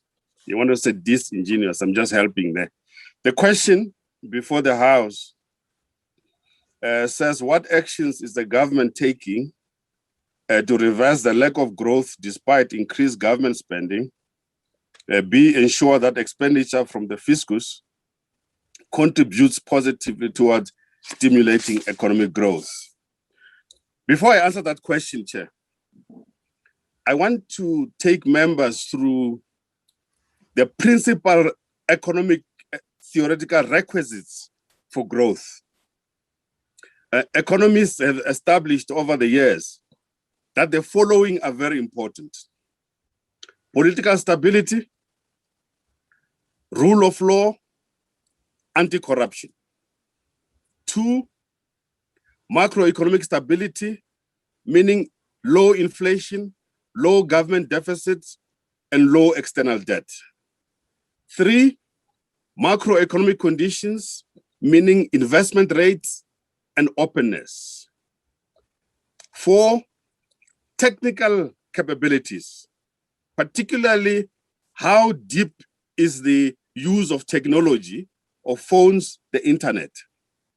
And finally, human capital, meaning education in particular, train, the kind of issues we're discussing with the Minister of Labor, and also what is the life expectancy. Now, these factors can then be further deconstructed into 13 variables. I spoke about low inflation, low government deficits, low external debt, high rates of investment, openness of the economy, which is a proxy for trade, penetration of technology, including phones, personal computers, IT, and so on, internet. Average years of good education contributes to high economic growth and political stability and anti-corruption. This is what economists in general are agreed upon as factors which are key to driving economic growth and development. So in our situation, what is the case? Coming back to the question. Well, one, we have political stability. We have political certainty. We have policy certainty. We therefore expect the economic actors to start working with us to grow the economy. At the end of the day, the economy is not just going to grow. It's not just going to grow because of the fiscus. The economy is going to grow because some of the factors that I've mentioned above. Nevertheless, as you can see from the budget, from our side, we've allocated sufficient amounts towards economic development, whether it's about industrialization, agriculture, and so on. And these are very important, and I'll come back to them later. Maybe let me mention just now, industrialization and exports, 110 billion rand, agriculture and rural development, 84 billion rand, job creation and labor initiatives, 82 billion rand, economic regulation and infrastructure, 307 billion rand, innovation, science and technology, 53 billion rand. So these are allocations from the fiscus, which are meant to help in the process of economic growth. But infrastructure development is very important. And we need to move our mindset towards private-public partnerships. Like when we have to expand the Bight Bridge, it has to be on the basis of private partnerships as we go forward. But we must also bear in mind the importance that which has been built for us and we use it, the user pay principle should apply. Thank you very much, Chair. Thank you very much, Honorable Minister. The first supplementary question goes to Honorable DG Mahlangu. Honorable Mahlangu. Thank you very much, Chairperson. Let me also thank the Minister for a very comprehensive and much informative answer to the nation. Having said that, Honorable Chairperson, noting that the government's commitment to the structural reform agenda in order to stimulate the South African economy, has the department, I want to know if the department has made an assessment of the risks to these reforms. And if any, how does the government intend to mitigate those risks based on the assessment, if that assessment has been done? Thank you very much, Honorable Minister and Chair. Thank you very much, Honorable Mahlangu. Honorable Minister. Thank you very much, Chair, and thank you to the Honorable Mahlangu. We do these assessments on a regular basis, and we know, for example, that the release of the spectrum is going to be a very huge beneficiary. I mean, it's going to hugely benefit the economy, and it falls in line with what I said earlier about the penetration of technology into the economy. So, and we know that the quicker we do that, the better for everybody. We know that the risks of COVID-19 are there for these structural reforms. If we get a third wave or a fourth wave, and I'm scared that the third wave is coming. I won't say why I'm saying so, but I'm scared it's coming, and it's going to be more vicious maybe than the second one. Third, if we do not proceed with some of the private-public partnerships I was speaking about, whether it's about the Bight Bridge project, for example, as I mentioned, or whether it's about the toll road systems that we have, it's going to be a problem. It's going to be a risk. There's a risk of the instability in the country if we don't resolve the wage bill issue. It's a very serious risk. There's unforeseen and unexpected risks such as Cyclone Lois that we saw recently. But we really must continue to do those things that we can do and do them very well. And some of them are very low-hanging fruits, things that we need to do. And but we must bear in mind, though, that economic growth at the end of the day is not just state-dependent. It's dependent on the animal spirits, if you want, the enthusiasm of economic actors in the economy. And policy certainty is very important. And one of the issues about policy certainty, by the way, is the availability of electricity. If we don't have a reliable supply of electricity, then our economy is going to be under severe attack. It's going to weaken further. And this is something that we need to avoid at all costs. Thank you very much, Chair. Thank you very much, Honorable Minister. The next supplementary question goes to Honorable Labuschagne. Honorable Labuschagne. Thank you very much. Minister, government's dogmatic pursuit of state-controlled economy has failed here as it has elsewhere in the world. It has been repeatedly proven that where a government creates a business-friendly environment, the free market drives economic growth. The promised reductions in corporate tax is a tiny, cautious step in the right direction. Minister, do I understand you correctly that you are pushing for less state control amongst your cabinet colleagues? Thank you, Honorable Labuschagne. Honorable Minister. Thank you very much, Honorable Labuschagne. I can see you are betting for an ideological battle today, and I'm not in that mood at all. I'm a technician, and at the beginning of my reply to the question, I indicated to you that the technical factors on which the majority of economies around the world agree upon as being critical for economic growth and development. I will stick to that and avoid the ideological battle for another time. I'm in a good technical mood today, not in an ideological mood. Thank you very much. Thank you very much, Honorable Minister. The next one goes to Honorable Ngwezi. Is Honorable Ngwezi available? No. Then we move to Honorable Zamandela, or Zandamela. Sorry. Chairperson, I'm taking that question. He is not online. Okay, you can go ahead, Honorable Luthuli. Okay, ngibingelele Hlalo, ngibingelele nakumphathiswa womnyango. Mphathiswa womnyango, realistically speaking, when does government expect that South Africa will recover from the economic decline experienced during COVID-19 pandemic and start to work towards growing the economy as opposed to merely recovering or surviving? Ngiyabonga kakhulu. Thank you very much, Honorable Luthuli. Honorable Minister.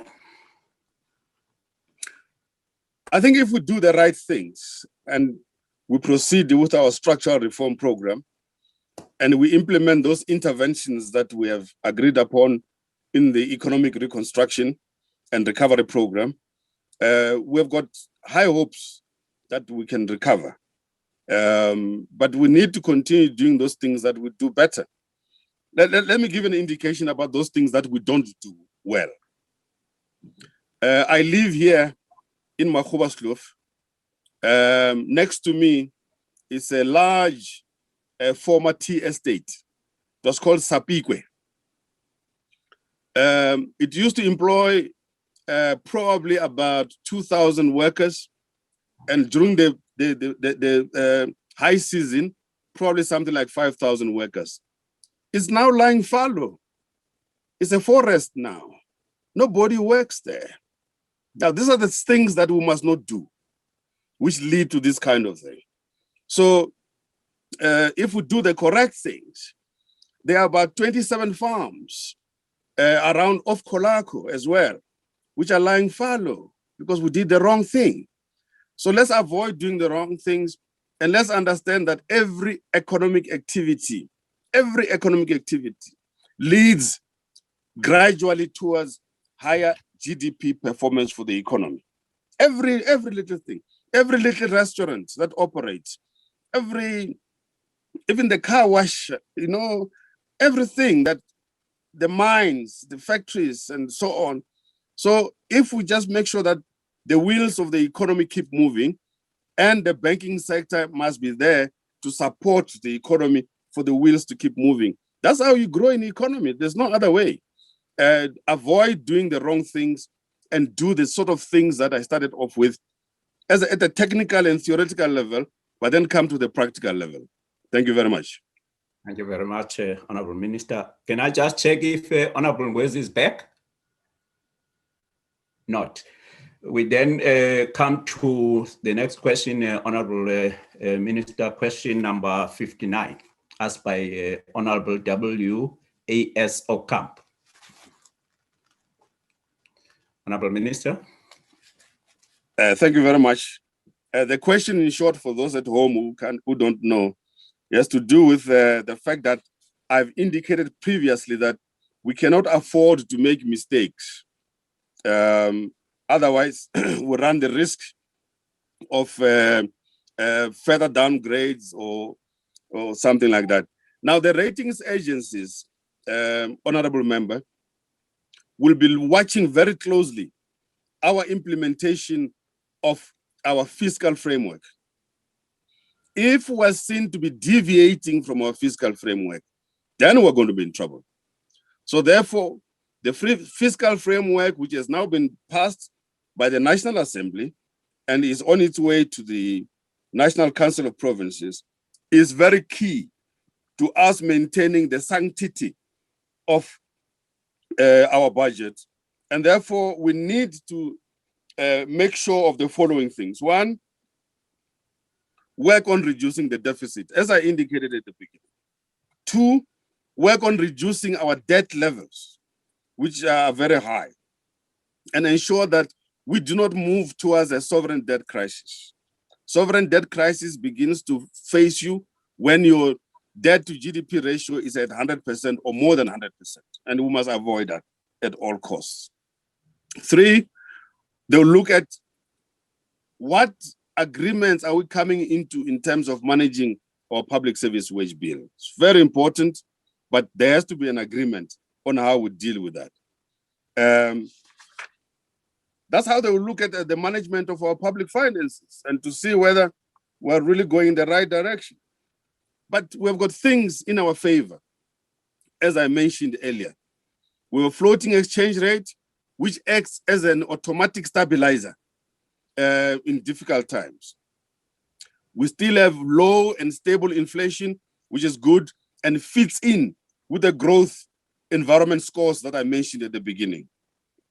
We have a deep, liquid, and well-regulated financial market, which means that we are able, on a weekly basis, to raise bonds in the market here. And also, other economic actors are able to approach the market and raise funding. But we must be very careful that government debt and government borrowing does not gradually crowd out the private sector's ability to borrow from the market. So I think that barring the risks which are going to come with a possible third wave of the virus, I think we're on a good wicket. Yeah, and I'm on the crease with you. Thank you very much.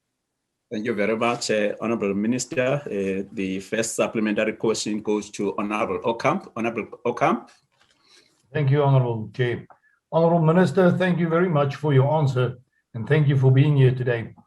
Honorable Minister, government's policy of cadre deployment and the implementation of broad-based BEE, as well as government's proposed policy of expropriation without compensation, have in the past been criticized as factors that led to these downgrades. Honorable Minister, as you said, we cannot afford to make any more mistakes. Are you, Honorable Minister, bearing in mind our current financial situation, are you of the opinion that these policies and these ideologies that went into policies, because they are policies, that these policies should still be pursued? Or do you agree that we must move away from any policies that might have a possible negative effect on our country's finances and might lead to further downgrades? Thank you, Honorable Minister. Thank you very much, Honorable Ocamp. Honorable Minister.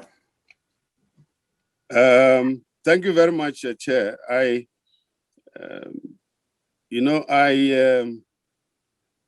At times I'm very concerned about the fact that there are sections of the South African population who are oblivious to the injustices done to African people in particular and Black people in general. I'm it concerns me.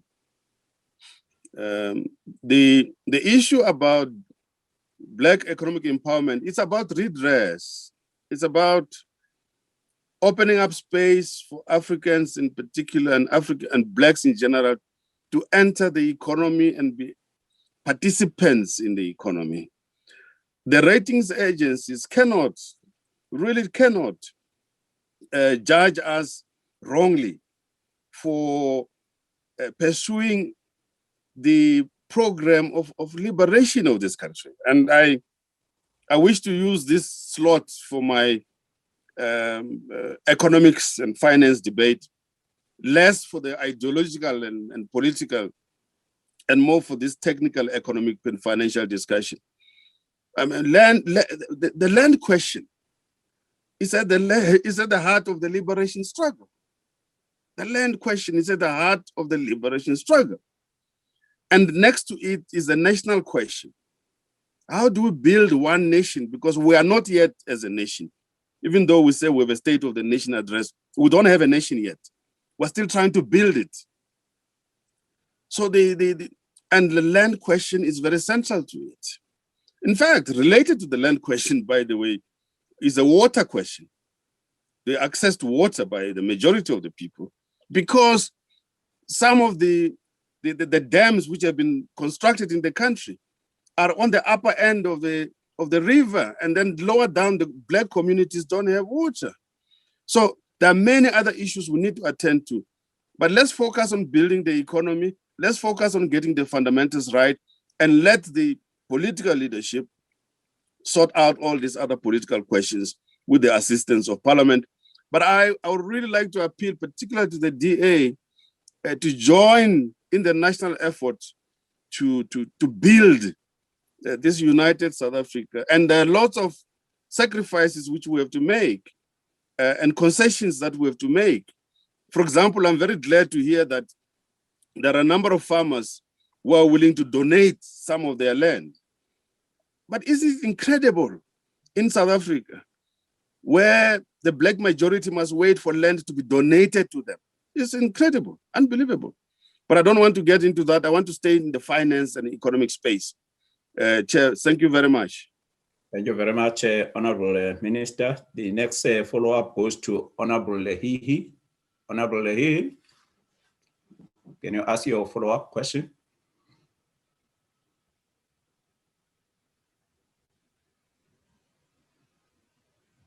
Honorable Lehihi. Okay. We then move to the next member, Honorable Mamarkhane.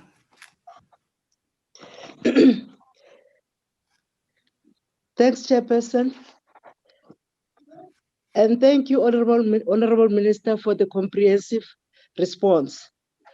Considering that the bulk of challenges we face at this juncture are exacerbated by the COVID-19 pandemic, is it reasonable to expect improvement in our economic situation post-COVID-19, which might avert adverse finding by the rating agencies? Thank you, Chairperson. Thank you very much, Honorable Mamarkhane. Honorable Minister.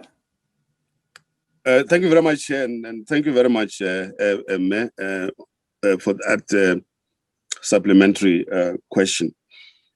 I think we should all keep our fingers crossed that the third wave doesn't come, even though I'm afraid it's coming.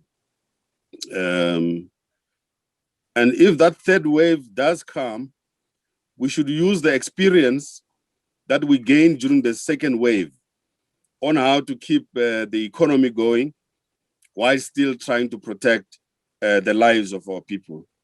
I think we've learned a lot since we were at level 5 and up to now at level 3, we learned lessons.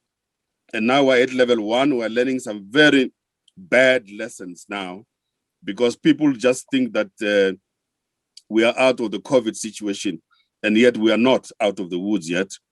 You can see gatherings and partying and non-wearing of masks, and people have forgotten about sanitizers. And if you go into the air flying from Joburg to Cape Town, it looks like it's over-normalized. There's no social distancing, and so on. So if we do all these wrong things, we're going to get a huge attack of the third wave. And I wish we could all cooperate in ensuring that we avoid the third wave. So that third wave, if it comes, it has to be managed in a manner that still keeps economic activity going whilst protecting lives. And I mean, I'm due to have a conversation with one of the ratings agencies. And one of the points I'm going to make is that last time they were incorrect in downgrading us in the middle of a pandemic. It was unfair, and we were not the only country that's affected by the pandemic. I know they reviewed a number of other countries, but I felt it was unfair, and I made it clear to them. And when I have a discussion with them, very soon I'll still make it clear that they should handle the situation with a lot of care. But we can avoid the situation, all of us, if we proceed on those two things. One, the non-pharmaceutical prevention methods, yeah, washing of hands, sanitizers, social distancing, wearing masks, and things like that. If we can continue doing that, it will help. Secondly, the speed with which we roll out the vaccine will also be of assistance to help mitigate against the third wave. But before all of us are vaccinated, at least 60 to 67% of us are vaccinated, let's stick to the non-pharmaceutical ways of doing things. And these aeroplane people, really have to be forced to adhere to COVID-related passenger management thing. What they are doing at the moment is wrong. And I will make it very clear to them. It's wrong what they're doing. They are packing the aeroplanes. They are not adhering to the standards, and it's not helpful at all.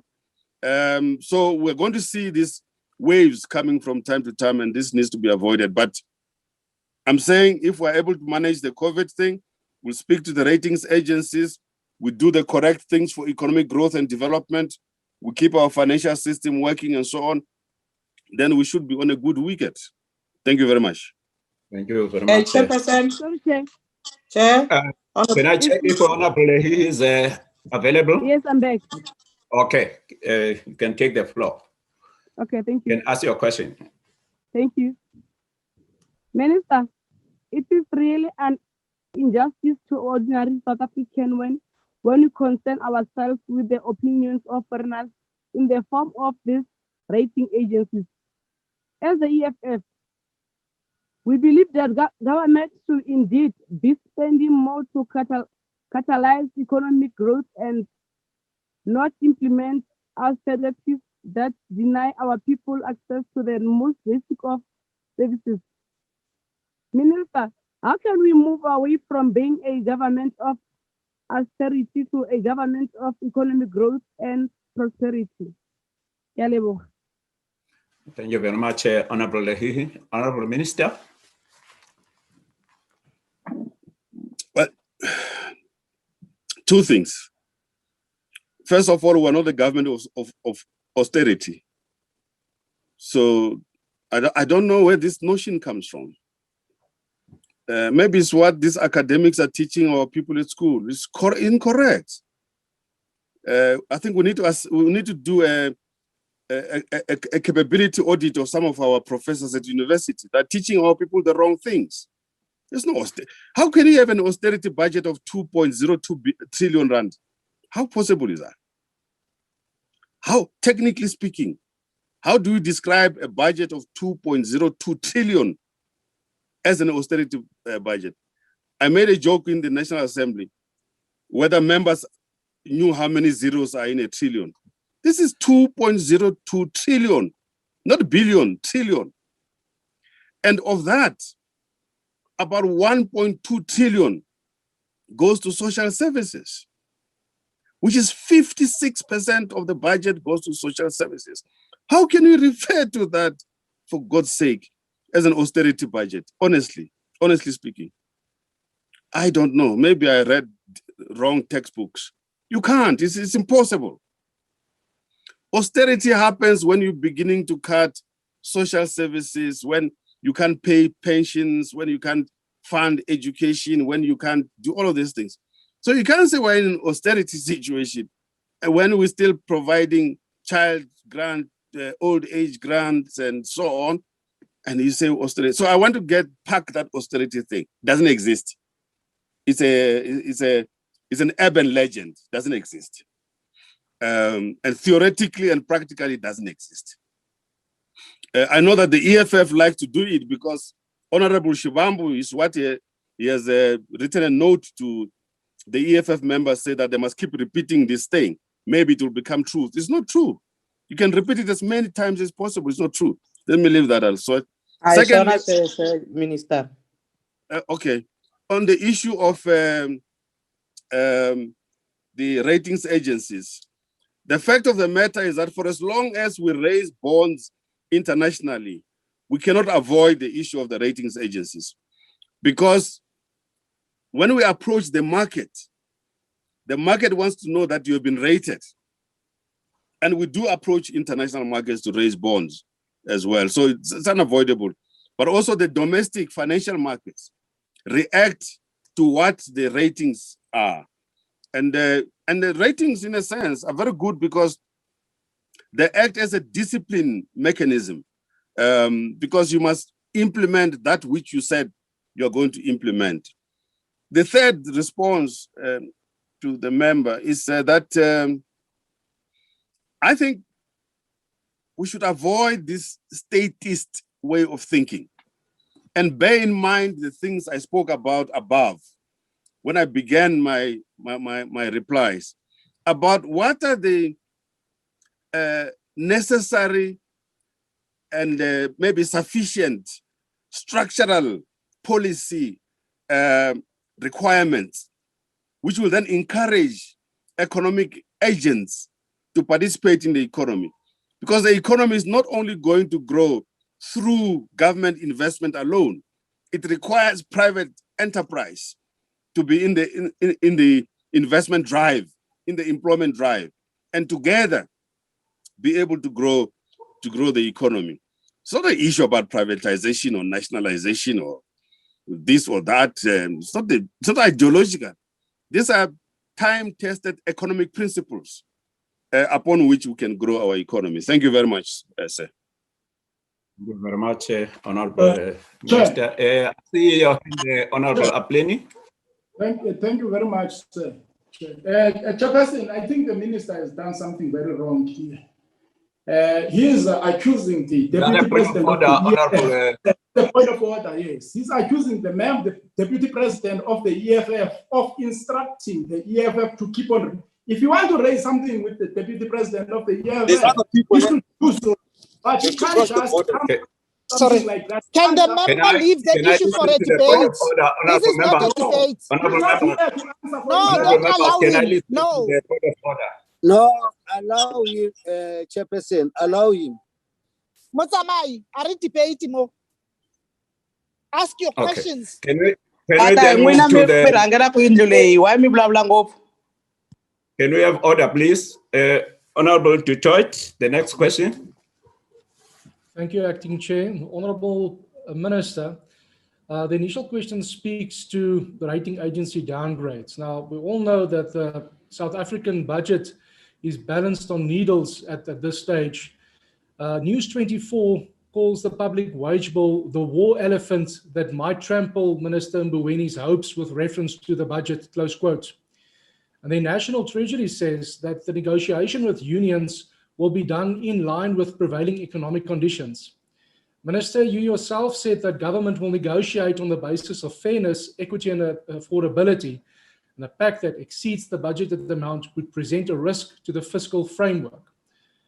Honourable Minister, what percentage of success do you think will government have in the wage negotiations?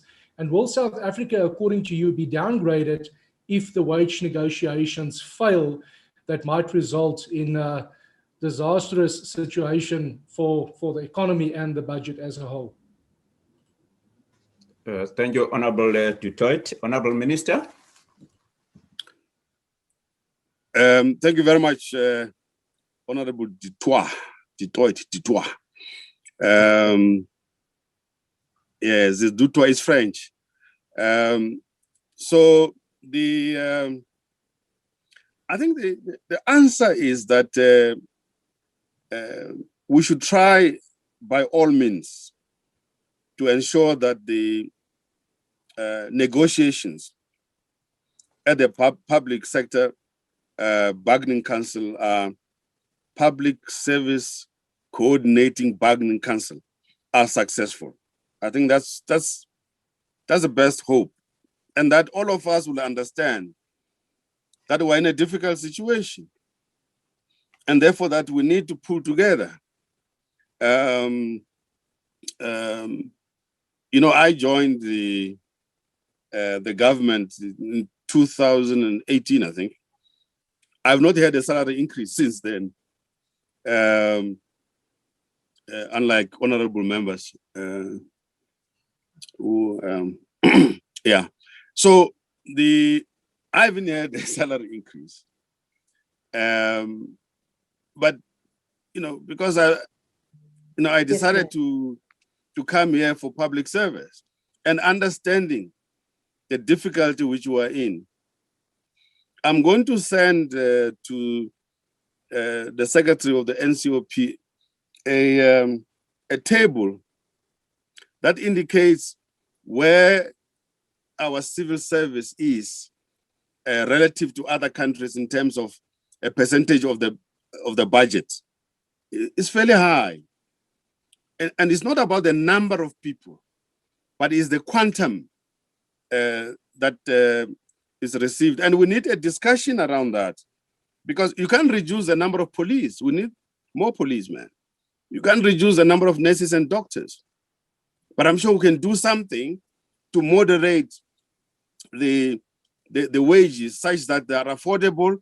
We can keep as many police and nurses and doctors as possible and still be able to function.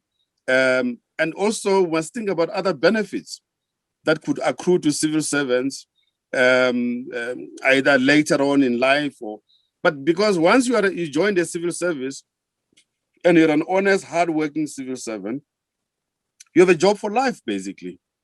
And I think we should talk about how we job security depending on behavior and work ethic and so on. There are many other things we should talk about, but I'm not the minister of the Department of Public Service and Administration.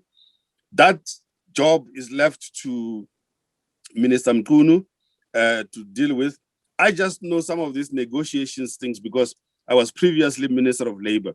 Oh, by the way, it's interesting today that you put the former Minister of Labor and the current Minister of Labor together in this discussion. I enjoyed the debate around the basic conditions of employment, because I brought that bill into action and also created that committee that determines the minimum wage. Sorry, that was just a by the way. So I think the negotiations have to take place, but yes, electricity, the wage bill negotiations, coronavirus, non-implementation of structural reforms do pose a threat to our standing, and the ratings agencies will look at that. But in particular, they look into whether whatever we do is within or outside our fiscal framework. That's very important. So for us, whatever we do, we have to protect the sanctity of the fiscal framework. Thank you very much, sir. Thank you very much, Honorable Minister. Honorable Minister, we now come to question number 66, asked by Honorable Izet Njadu. Honorable Minister. Question number 66. Yes, question number 66 is asking why the South African economy is projected to rebound less strongly than the other emerging market countries. And, you know, so we can start with China. China is rebounding far more strongly than other countries. Then India is performing much better. Brazil, outlook not good. The others are struggling along as well, particularly those countries which were depending a lot on tourism, such as Botswana, Mauritius, the Seychelles. They're all struggling very, very much because of the crisis. And the answer to the question really is that, we must remember that before the crisis hit, we were already in a technical recession.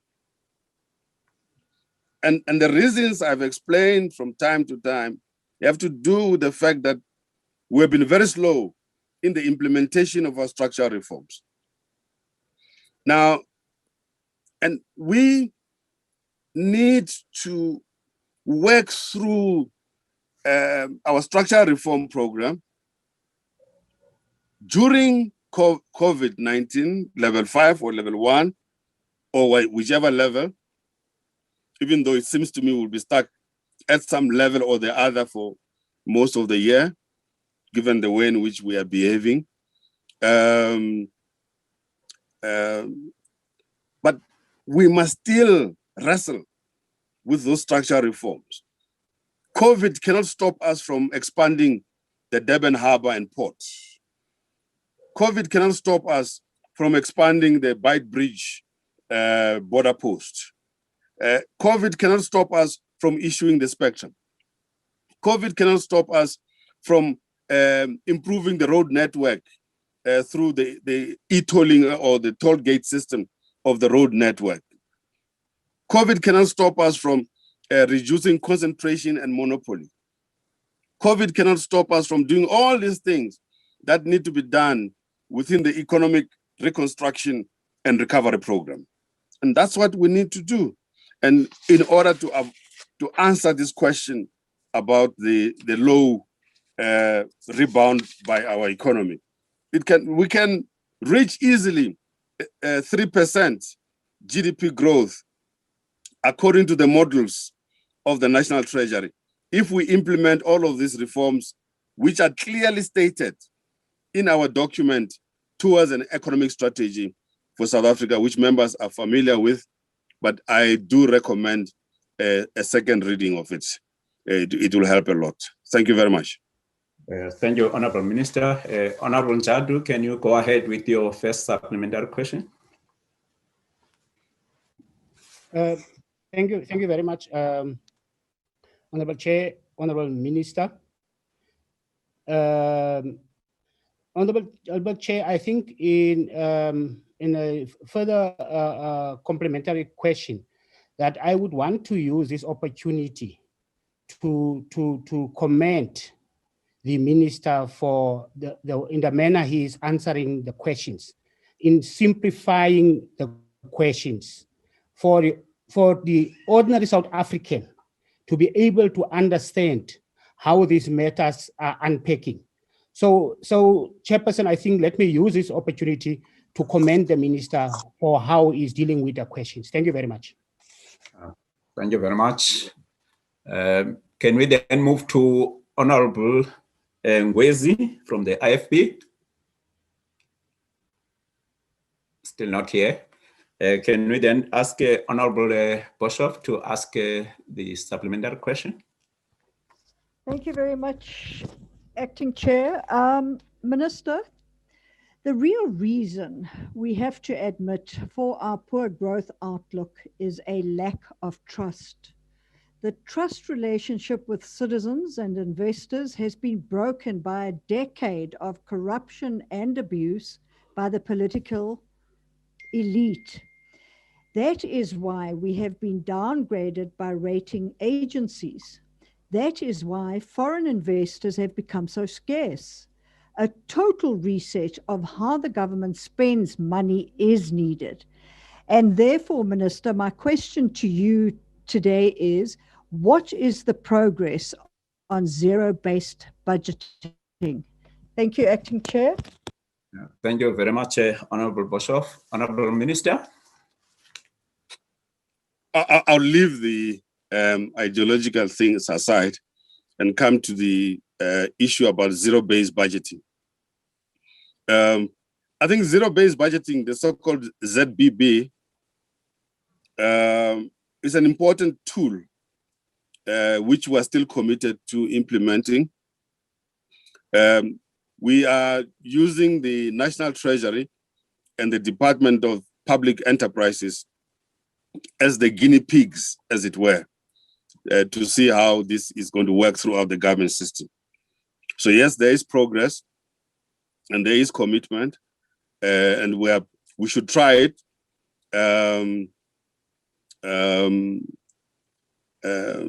But I'm not quite sure how it's going to help us to determine how many boots the police need and how many boots the soldiers need and so on. But the National Treasury and the Department of Public Enterprises have been selected as the guinea pigs, the experimental departments, as it were. Yes, so there is progress and commitment. Yeah, thank you.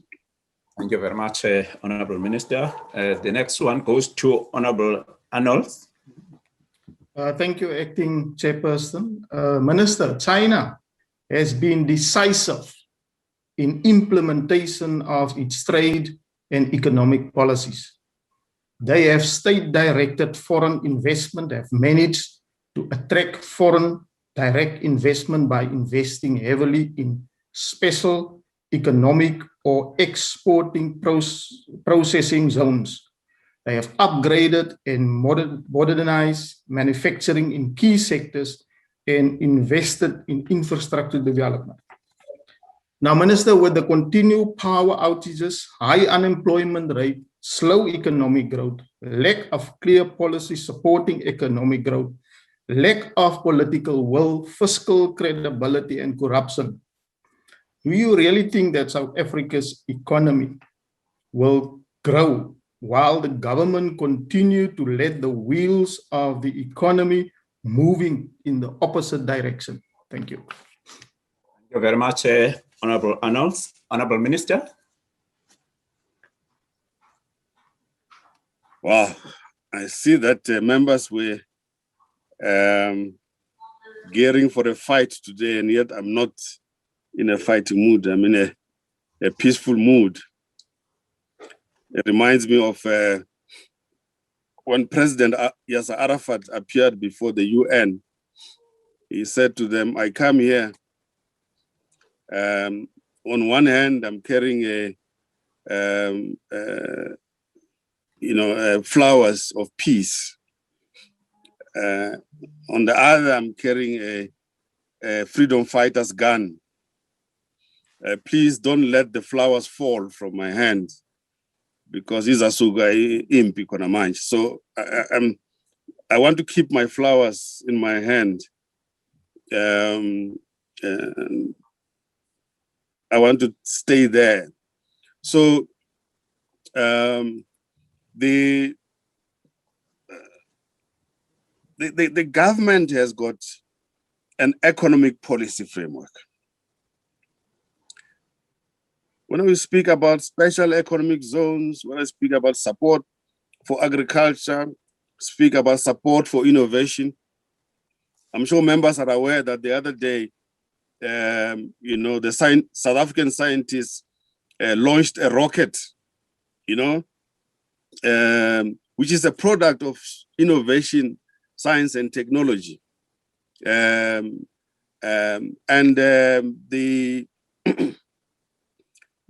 economic recovery and reconstruction and recovery program is in place. Towards an economic strategy for South Africa is in place. The Department of Trade and Industry has a program of action. So we've got all these things in place, and they're moving. And I think sometimes it will be appreciated by members to have a look at what we are doing. If I might make a recommendation to the administrators of the question and answer session, if next time you could have a few questions for Ministry of Finance, Trade and Industry, Employment, Agriculture, Science and Innovation, so that you could get a sense of how it's all joined up together. And then, but ask only 1 or 2 questions, and then we can have a broad conversation, which shows all these different. Can I have a point of order, please? Oh, what is your point of order, Honorable? No, my point of order is, Acting Chairperson, we are here to hold the minister accountable in terms of where the country is going and the economy. And the minister is now giving us a lecture about the departments and what they must do in terms of the structures of. Can the minister just respond to the question that was asked? Not a point of order, Honorable Arnold. The minister is responding to the questions, and it cannot be sustained. How he answers the questions. Honorable Minister, can you continue, please? Thank you very much. I'm sorry if it comes across as a lecture. I thought I was being helpful, because if we wanted to be technical, really, I'm not the Minister of Trade and Industry. I'm a Minister of Finance, but I didn't want to be. So you must ask me things, maybe, Honorable Arnold, which are relevant to the Minister of Finance if you think I'm not answering the questions properly. Thank you very much. Thank you very much, Honorable Minister. Honorable Minister, we now come to question number 53, asked by Honorable S.F. Dutoit. Honorable Minister. Question number 53. Yes. I don't know whether what Mr. Dutoit wants me to do. I have a suspicion that he used to be an accountant or an auditor somewhere. It's a suspicion. It's a very technical question. Is it within the rules? I mean, it's a huge technical answer. Is it acceptable that I submit it as a written question, or should I read out all? It's very technical. Many people are going to get bored about this. I think just for 4 minutes, 5 minutes, Minister, respond to the question. But then, if you can then send the rest of the response in writing to all members. Let's try within 5 minutes to summarize. Yeah. Honorable Dutoit knows that this is a real typical accounting question. So I suspect that his focus is on the personal, on the PIT, where the so-called budget creep comes in. And if not, we can discuss this. I should also indicate that we have annual tax statistics which are published by Stats SA, but which we have tried to indicate that you can read them together with, it's not me, is it? Is the Buitumelo Muloi? Who is that? Deputy Minister of something Employment and Labor. Oh, she probably needs to manage it, gadget, yeah. So some of the information that the ordinary member is asking me on the PIT is contained in the 2020 tax statistics publication. Page 33 onwards, that information is available. But I think for simplicity and maybe for the other House members to follow, what we're talking about here is, you remember in the budget, I indicated that people earning below a certain amount will not be paying tax, and therefore they will get a tax benefit. That's very important. Now, if you go to table A211 of the 2020 tax statistics, you are going to see there how the arrangement comes about. Let me give you an example. By the time that the tax statistics were published, the number of individuals that were assessed for the 2019 tax year was 4.3 million, below the previous year's tally of 5.3 million. However, the number of individuals assessed with a taxable income above 500,000, which is close to the start of the top of the three tax brackets, increased by 31,700 from 857,000 to 808,000. This is important. I think that's the point that the member wanted to know about. The combined value of the pay-as-you-earn, provisional taxes, and assessed tax payments from the top three tax brackets amounted to 255 billion rand in 2017-18 and 261 billion rand in 2018-2019. This represented a growth of 6 billion or 2% and a contribution of 68% and 73% respectively out of the total tax take. So based on this, you see in the budget review, particularly on chapter 1, we go into detail about public expenditure, the tax system, and so on, which I think the honorable member wants to know more about. I'm sorry if that was boring, but that was the nature of the technical question. Sorry about that. Thank you. Thank you very much, Honorable Minister. Honorable Tutoit, can you ask your first supplementary question?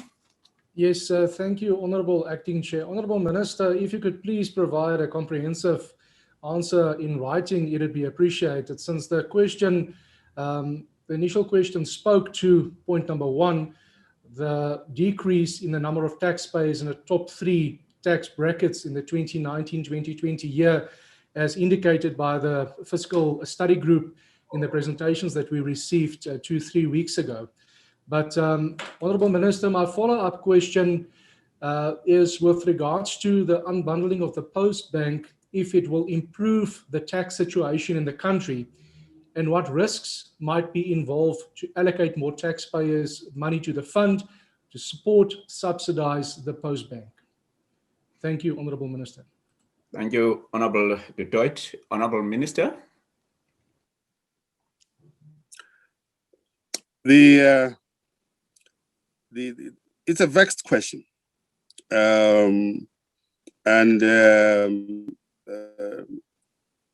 slightly goes out of the original question, but it's fine.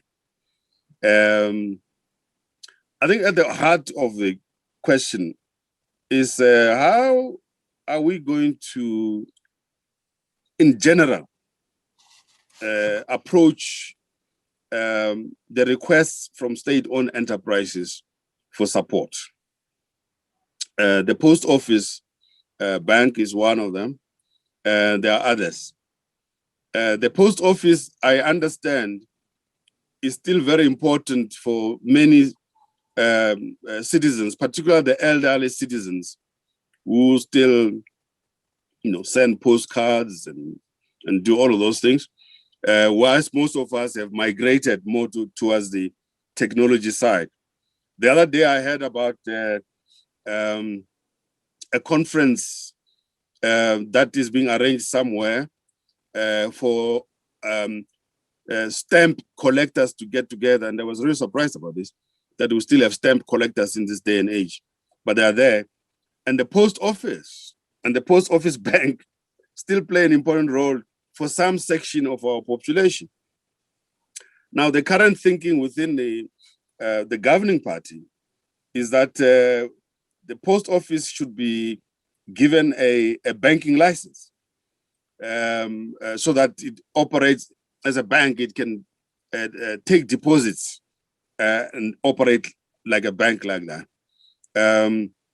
And I think they're correct, because that bank can afford certain services to a section of our population which still needs those services. But I'm of a strong view that we should move more towards the creation of a state bank. So bring together all these quasi state bank entities into one state bank and be governed by legislation, in particular to avoid looting by those who might want to loot, and prevent certain activities and certain individuals from accessing financing in that state bank. That's what I believe in. And I've got theoretical and practical evidence to demonstrate that it can be successful. One member raised earlier the issue of China. Those state banks are very successful in China. And if you are a public official and you're found to be abusing that state bank, the consequences are quite dire. So yes, we should support the post bank and the post office. New leadership should be put in place. New ethical leadership should be put in place so we can get the post bank and the post office successful. Thank you very much. Thank you very much, Honorable Minister. The next follow-up question goes to Honorable Ryder. Honorable Ryder. Thank you very much, Chairperson. Minister, I'm enjoying the new look. I'm not sure you're trying to emulate, but yeah. Nonetheless, Minister, I see my Thank you. Minister, the original question pertains to tax collection, and it should be noted that Mr. Kieswetter has done a remarkable job in a short time at the helm of SARS. And he's continuing the committed work that Mark Kingon started. This House must, however, reflect on the ruinous effect in terms of tax collection of the years in SARS after Commissioner Gordon left. The burning question at the forefront of our minds is therefore, why is Tom Moyani not in jail, and who in your government is helping him stay out of jail? Thank you. Thank you very much, Honorable Ryder. Honorable Minister. I can assure the Honorable Ryder that I have no intention of emulating his facial hair at all.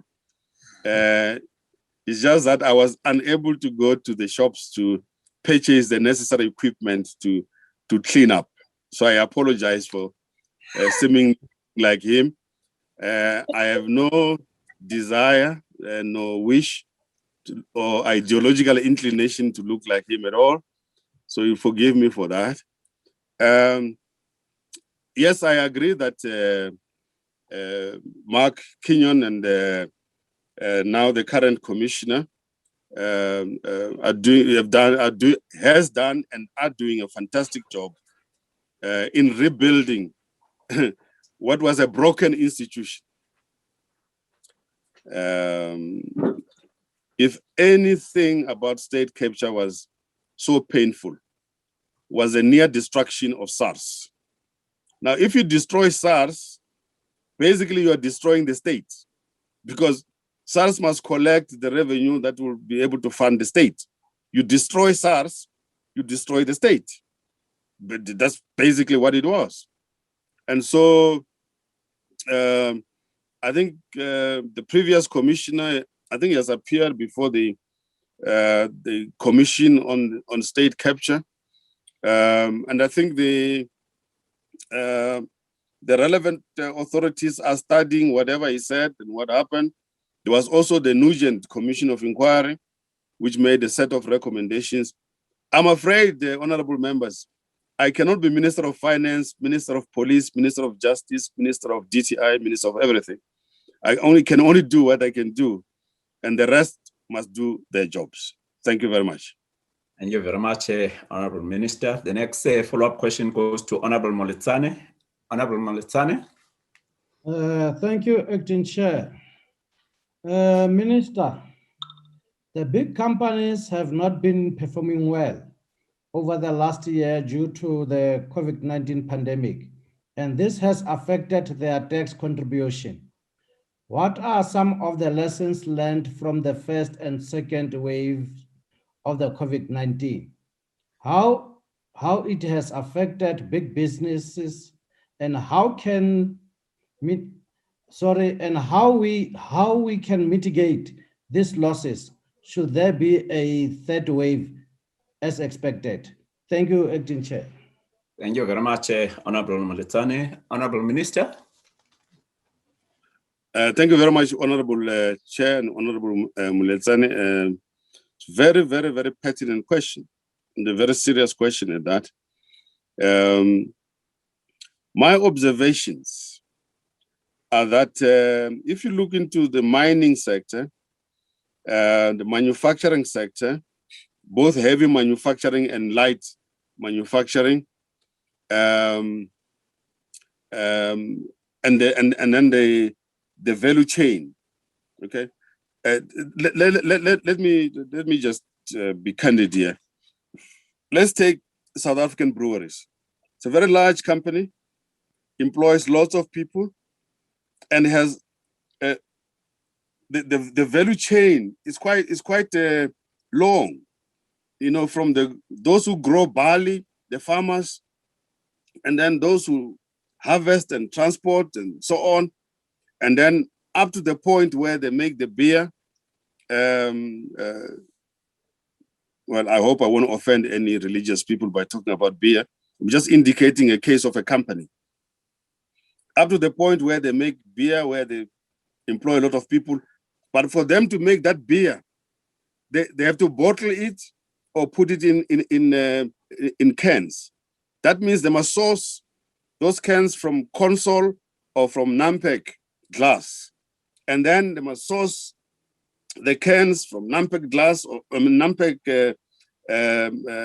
glass making, can making, and others, and then to be able to fill in the beer and so on. Then there's transportation, then off to the wholesalers, off to the restaurants, and off to the beans. It's a huge company. Now, one of the lessons we learned during the, particularly the first hard lockdown, is that we completely banned the sale of alcohol. That meant that a company like South African Breweries had to stop operations. And all the others, the restaurants and everything else, that whole value chain has suffered from the process. So we've learned our lessons. I think in future, we are going to be able to better manage how you don't disrupt the production, but also the value chain. But also it means at the point of the restaurants and the shebeens and other, it means we must also learn to behave appropriately so that we don't provoke a sense of prohibitionism to creep in. So the other lessons we've learned is, you know, an economy is very complicated. So if you're careful, for example, curfew, for example, is at 9 o'clock, it means that the delivery van movements are also affected, which then affects the economy and the value chain and so on. So there are many lessons, Honorable Member, which have been learned. And also we've learned that in order to manage the epidemic, particularly in the mining sector, the mines have got clinics, health officials, occupational health and safety officers, and so on. We must take all that into account as we fight a possible third wave. So, but I like the question you asked, and I would like to continue even offsite discussing that with you. Maybe you've also made some observations that we can learn from. From a tax point of view, we need to keep the wheels of the economy going so that we can be able to collect tax, which is then needed for all these investments in economic development, in social services, education, and so on. But thank you very much for that question, and I would like to continue talking about it with you after this. I appreciate it very much. Thank you. Thank you very much, Honorable Minister. The last question on question 53 goes to Honorable Karim. Honorable Karim. Thank you, Chairperson. Minister, part of the question, the second part at least, raises the need for National Treasury, asks what is National Treasury doing about ensuring that the economic and socio-economic arena is more conducive to the private sector. So in regard to that, what would be your response to the view that while the budget reaches out to the poor and disadvantaged, it also significantly reaches out to the private sector? And for example, there's no corporate income tax increase, or for that matter, personal income tax. So obviously, also affect the higher income earners. So the issue really is, would you agree that this budget was more warmly received or welcomed by the private sector than many previous budgets? So implying that the private sector responded positively, in fact, to the budget, implying that, National Treasury has at least met some of their concerns and needs. Perhaps you want to respond to that. Thank you very much. Thank you very much, Honorable Karim. Honorable Minister. Thank you very much for that. I think my assessment and the assessment of my strategy team is that the budget was widely accepted, even by those who in public made disparaging statements, but privately they accepted it. It was a difficult balancing act, and we're still going to come to the committees of the National Council of Provinces to discuss any further issues there. Again, I want to emphasize that 56% of the budget was towards social services. That is not an insignificant amount. That's about 1.2 trillion of the budget. So I think those, particularly in our movement, we have talked about austerity, really have missed the point completely. And so, but we have to be careful because, in fact, we should make sure that this other component as well, the economic development component of the budget, actually also rises, and not just the social services part rising. But I must be fair, part of the social services component is learning and culture, which includes NSFAS and other things, which is very important for our future generation. So coming straight to honorable member's question, there were two parts that maybe the corporate sector might have been happy about. The first one is that we gave a commitment that we're going to reduce CIT in the next budget. That's corporate income tax in the next budget to come down. I think they appreciated that very much. The other one, which I'm not in a position to go into detail about, was about some of the positions we took on exchange controls, which they felt were better and making it much easier for them to do business. Now, I came a bit under flack, but I had to explain this to the ANC about why are you reducing CIT? Shouldn't we be increasing it? I said, no, you need to reduce it further, actually, because you want to be competitive internationally. You don't want to be an outlier in terms of CIT. Secondly, a higher CIT is actually a burden on the workers and the consumers. Why? For the workers, it's a struggle for them to get higher increases in wages. But we can discuss this again in the study groups or in the subcommittees of Parliament. So a lower CIT is actually good in my theoretical construct for generating confidence and economic growth. That's why they also were very excited about this. And it should help as well, hopefully. If the tax rate is lower, hopefully we can get the employers to employ more people because they can afford a larger number of people to pay wages to. But also a very important theoretical and political question to discuss, for which I thank the member. Thank you very much. Thank you very much. Honorable Minister, we now come to question number 57, asked by Honorable D.R. Ryder. Honorable Minister. Question number 57. Chair, is it 57 or 67? 57. 57. 57. Yes, it is 57, yes. I think the way the questions are organized is a different matter. The question, for those who don't have it at home, is why the big increase in this year's budget allocation to the National Treasury compared to other departments? The answer is very simple, Ordinary Member. I'm sure there was just a technical misunderstanding. The budget of the National Treasury was actually also reduced downwards in line with the other departments. The technical thing that makes you think that the Treasury's budget has been increased is because the budget for the National Treasury, it includes additions to the budget of SARS, the Land Bank, the BRICS Bank contributions. So this is, so although it says National Treasury, from the budget of the National Treasury, you must then take out the allocations of these institutions. And then the National Treasury then remains like a poor church mouse. Thank you very much.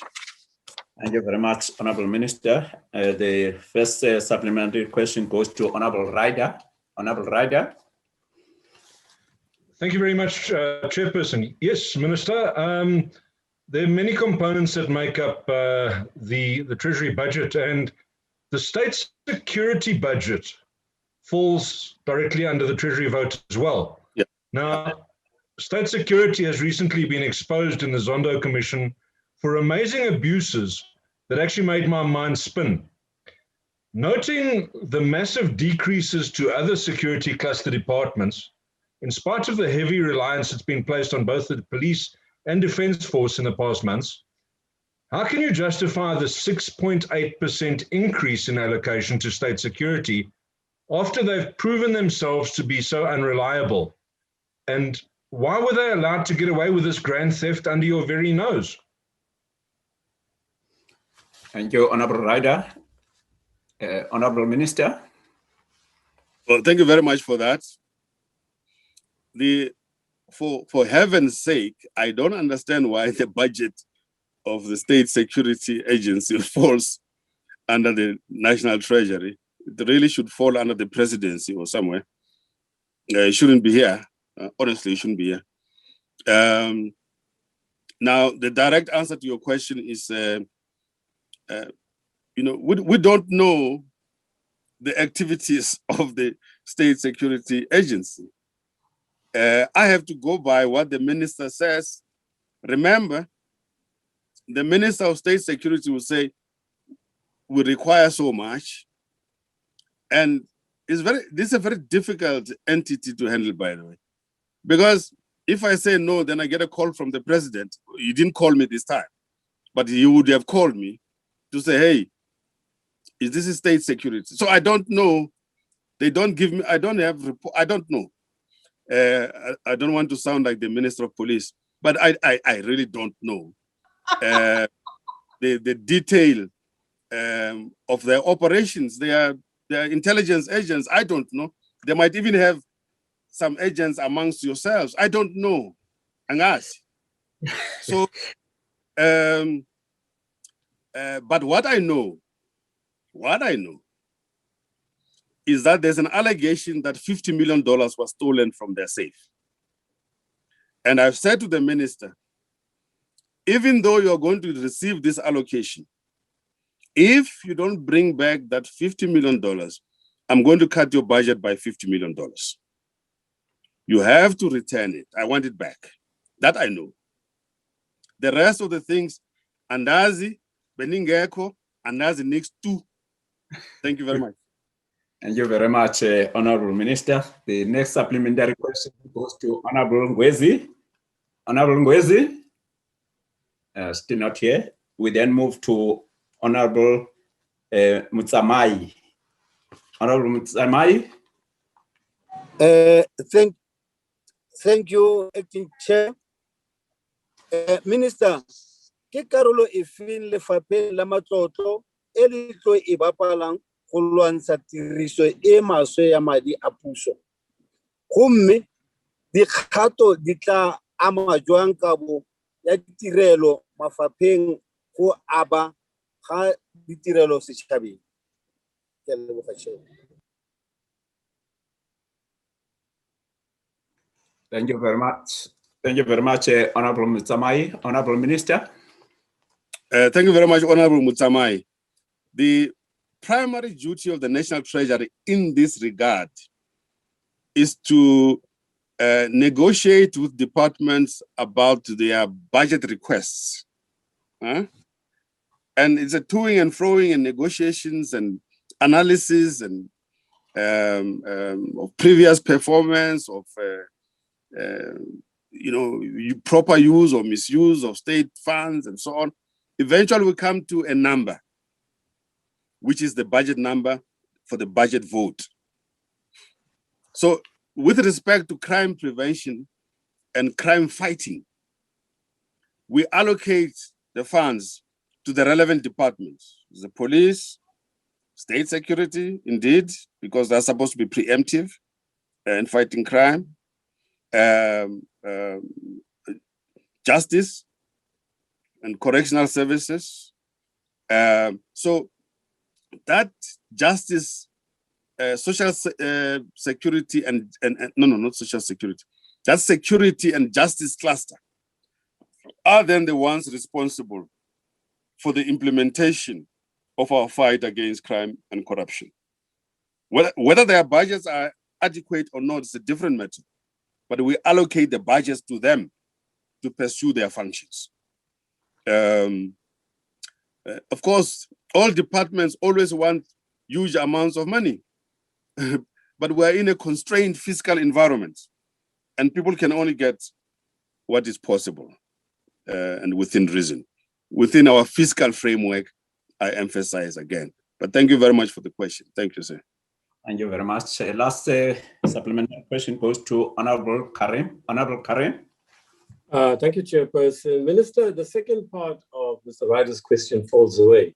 He asks, obviously, whether the increase in the department's budget is related to its more effective oversight role of procurement and spending. And you've explained why you got more money, which is dispersed to the land bank and so on.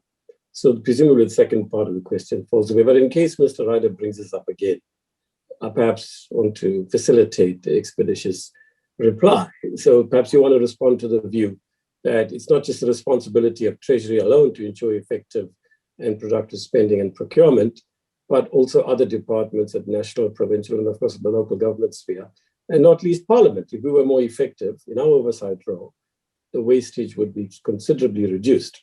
Your response to that view, and secondly, related to that, is a subsidiary question, Chairperson. Minister, you said earlier that particularly Mashlango, my good friend, Member of Parliament, is looking very smart. So the question I want to put to you, as low as the bar is in my case, don't you think I'm also dressed smarter than you? And before you answer, perhaps you can give a commitment that you won't drop the flowers and stick to them in your response. Thank you very much. Thank you very much, Honorable Karim. Honorable Minister. Well, I think I'm beginning to warm up to this session now. Maybe, is the encouragement from Honorable Mashlango, who's absolutely so well dressed. And I promise that next time I'll go and look out for my special suit, which I do have downstairs, and make sure that I remove the facial hair, even though I know that Honorable, I think, Ryder likes the look. I think that the office of the Chief Procurement is an urgent matter that it be filled by the substantive Chief Procurement Officer. We've gone on the hunt for it. We advertised. We've interviewed. We didn't find an appropriate candidate. In the same way as for the Chief State Accountant, we couldn't find appropriate people. We have found a good candidate for the budget office who will be appointed by the cabinet very soon. I mentioned these three departments in particular, these divisions in particular, because they're key in our fight against corruption and managing the whole procurement system. But I think Honorable Karem is right, because if all of us worked very well in our constituencies, together with our colleagues from our parties in the local municipality and in the provincial legislatures and so on, we could fight this corruption easily together. It can't be fought from Pretoria. It'll be fought from the local. We know who is responsible for the botched up Guyana water project. We know it. We know the people. So we can all fight together. Talking about the Guyana water project, I drove along one of the roads the other day. You still have these water pipes on the side of the road. It's a scandal of unbelievable proportions. Anyway, so I think we can work together to fight corruption. But the major part of the work at the national level and provincial level is that the National Treasury then provides these allocations to the crime prevention authorities to do their job. And I promise you, they are doing their job. And I'm happy that they're beginning to move very swiftly on that VBS looting that took place. Thank you very much. Thank you very much, Honorable Minister. Honorable Minister, we will now come to question number 67, which is the last question for the day. It's asked by Honorable Z. Mkiva. Honorable Minister. Yeah, thank you very much, Honorable Mkiva. I think the best way to handle this is to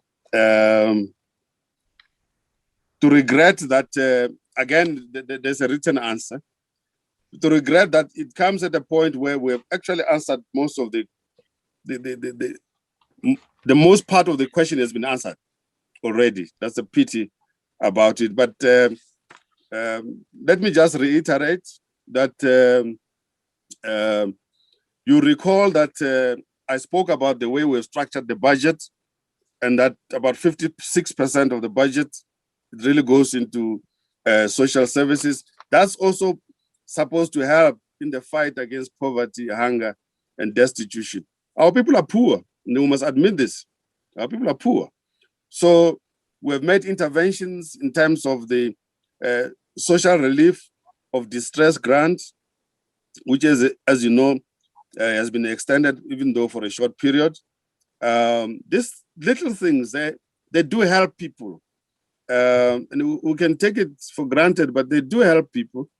If you see the queues at the centers where these small grants are being distributed and dispersed, it's very painful.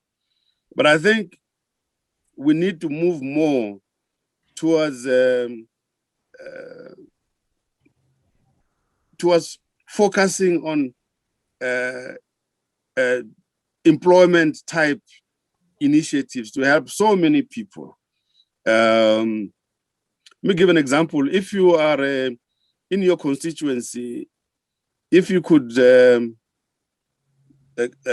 work together with the local youth to work on a rural road paving system, where the youth make the bricks and you start laying them out and do the paving for the rural roads. I'm quite sure that the infrastructure fund should be available for that purpose, because I normally ask myself, but where are these funds going? We allocate them, but where do they go? But if as a member of parliament, you deliberately identify the number of roads that need paving. I know it because here where I live, from the off-ramp, I did the brick paving. You know, I got about 6 youngsters to come and work with me, and we did brick paving. That will help rather than I could pay them something. Rather than them going to queue for the social relief of distress, they're doing something. And I think if we can identify such things, or the members will know that on the highways where there's no fencing, or the fence was there but it has been removed, you identify that in your constituency, you work with the local community and the youth. There is funding for that purpose in the budget for fencing to avoid animals crossing and killing people. But I think we just need to be more active. It's easy for me to allocate funds for that purpose. But if they're not taken up and they're not monitored locally, as Honorable Karim was saying, it does not help. But our people are poor out there. And then the other thing is, as I indicated, the main budget really does support the social wage. Table 1, you'll see on the side where we talk about social services, indicates in detail the kinds of things that I'm talking about. But we really have to get our people into productive economic activity.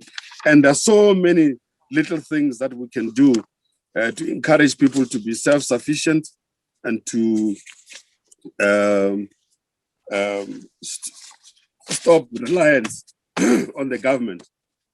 Here in Nkonko Township, not far from me where I am now, there's a young man who outside his house, I hope he has got permission, outside his house, he has created basically a roadside restaurant. It's called Muni Restaurant. And I go and eat there from time to time. And he has not asked for a loan from anybody, or maybe from his parents. He started this little restaurant. His grandmother occasionally comes to cook pap. When I ask for pap and umulekwa, they cook that for me. I go and eat it there. And he's a businessman from nowhere. Another fellow, Umos Malachi, also local fellow, all he does is a baki. In the morning, he goes to the fresh produce market, picks up, buys in bulk, sells to the local informal traders. Every day he does that. And, so he's in economic activity. He's not waiting for a handout from anybody. So I think we should encourage those sorts of economic activities, whether it's cutting the grass or doing whatever, cleaning the roads and so on. But thank you very much. I thought this was a wonderful question session. Thank you very much, Honorable Minister. I've been informed that Honorable Njadu will take the first supplementary question on behalf of Honorable Mkiva. Honorable Njadu? Yes, thank you very much, Chair, Honorable Minister. Yes, the follow-up question, Honorable Minister, is the Economic Reconstruction and Recovery Plan, the ERRP, announced by the President in the joint sitting of the two houses of Parliament in October last year, builds on the common ground established by the social partners, government, labor, business, and community organizations through consultation. Now, the question, Honorable Minister, is that what is the impact of the plan thus far towards focusing key sectors of economy on the growth targets and job creation? Given the scale of the challenge of unemployment, are there any further measures under consideration to ensure that we reach the NDP target of having unemployment by 2030? Thank you very much, Chair. Thank you very much, Minister. Thank you very much, Honorable Njadu. Honorable Minister? Thank you very much, Acting Chair.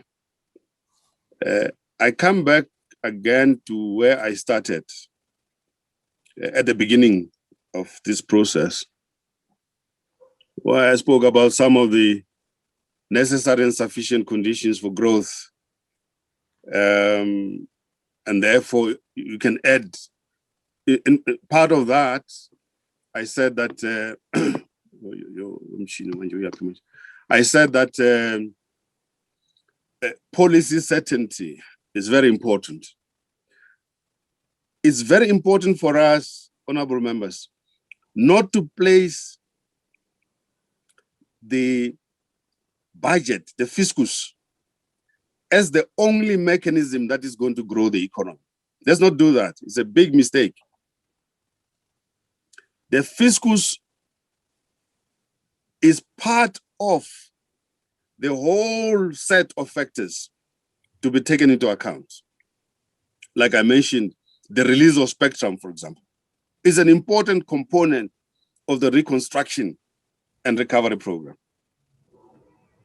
So we must not depend on how much was budgeted for, because it's a policy issue of releasing the spectrum that gets the growth going. Or the partnership between the private sector and the public sector in the expansion of the Durban Harbour. It's a working together. It's not just a question of how much, how many billions. Yeah, it's supposed to be 10 billion or 5 billion. No, it's not like that.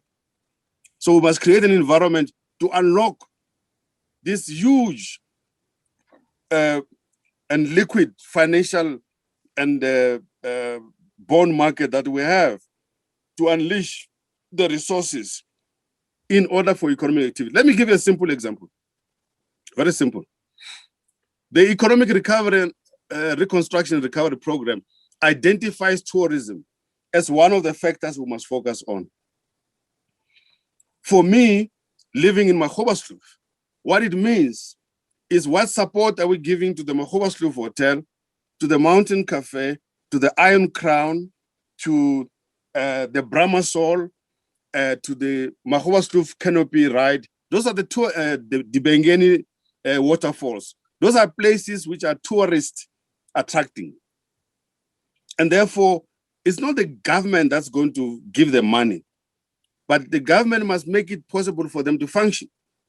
So by taking the curfew hours to be between 12 at midnight and 4 a.m., you are making it possible for Iron Crown, Mountain Cafe, Mahobaskloof Hotel, and Brahma Sol to operate, and therefore be able to bring back those jobs that they lost. So it's a policy decision that then gets the economy going. It's not how much money the government gave it to them. I think it's a very important philosophical point I made at the beginning, and I wish that we can all work together. The other thing is that we have to fix the state-owned enterprises, because these can become huge vehicles for economic development. But at the moment, they are cash guzzlers. They are not positive factors in economic growth, and yet they can be. You take an institution like Dinel, is leading in the research, science and research in the military industrial complex. Very, very important. That, I mean, they're working on a number of projects, including the African Baki, just from the reconfiguration of some of the technology from the construction of military vehicles. Now they can take it to civilian use. It's a huge thing that I think should find support amongst ourselves. So that reconstruction and recovery program is multifaceted. It's infrastructure, is all of these things, policy certainty, and so on. So, I mean, I could talk on and on about some of the other factors. Yeah, thank you very much. Thank you very much, Honorable Minister. The next supplementary question goes to Honorable Du Toit. Honorable Du Toit. Thank you, Honorable Acting Chair. Honorable Minister, South Africa is a welfare state, and what South Africa needs is employment to enable people to earn more than a mere social grant. Minister, you know that wealth is created for all based on equal opportunities. And this can only take place when the economy grows through stimulation of the private sector in a conducive, restriction-free economic environment without expropriation, without compensation. Minister, how does government plan to fund the envisaged basic income grant to alleviate poverty, hunger, and unemployment without further burdening the already overtaxed taxpayers? And if this is implemented, when might this happen? Thank you, Minister. Thank you very much, Honorable Dutoit. Honorable Minister. Thank you very much, Honorable Dutoit, for your question. I'm a little bit compassionate today because I'm still carrying my flowers in my hand. I think if we understand the destitute conditions in which some of our people live in, we will be open to any conversation that seeks to help them. You really truly have to understand the destitute conditions in which some of our people live. Really, really, truly speaking. I drive around the Mopani district quite a lot because that's where I'm the district champion. You need to drive during the week, during working hours, for you to get a sense of why are there so many people on the streets when it's working hours. It gives you a sense of the poverty, unemployment, and destitute situation in which our people find themselves. Now, I'm not saying that by that very thing, we must then turn into an overburdened social development state. I'm not saying that.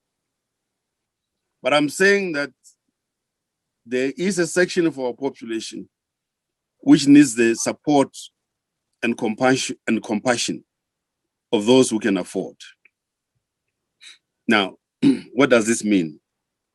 It means that when the time comes for us to have an open conversation about the basic income grant, we should approach such a conversation with the necessary compassionate level. I'm not saying it's going to be a basic income grant. I don't know what the outcome is going to be, but that conversation needs to be heard. We must have the conversation about a comprehensive social security system. We can't avoid that in our country. A comprehensive social security system that doesn't overburden the fiscus, but is compassionate and responds to the needs of our people. Now, for those of us who are technical economists, are also going to say, we must also induce an employment creation element in that program. That's very important. And let's not be ideological about it. Let's be technical, solution-oriented towards it. That's my answer, sir. Thank you very much. Thank you very much, Honorable Minister. The next question goes to Honorable Apleni. Honorable Apleni. Ngiyabonga sihlalo obambele siyafanele sisulu. Masosibamba sihlalo.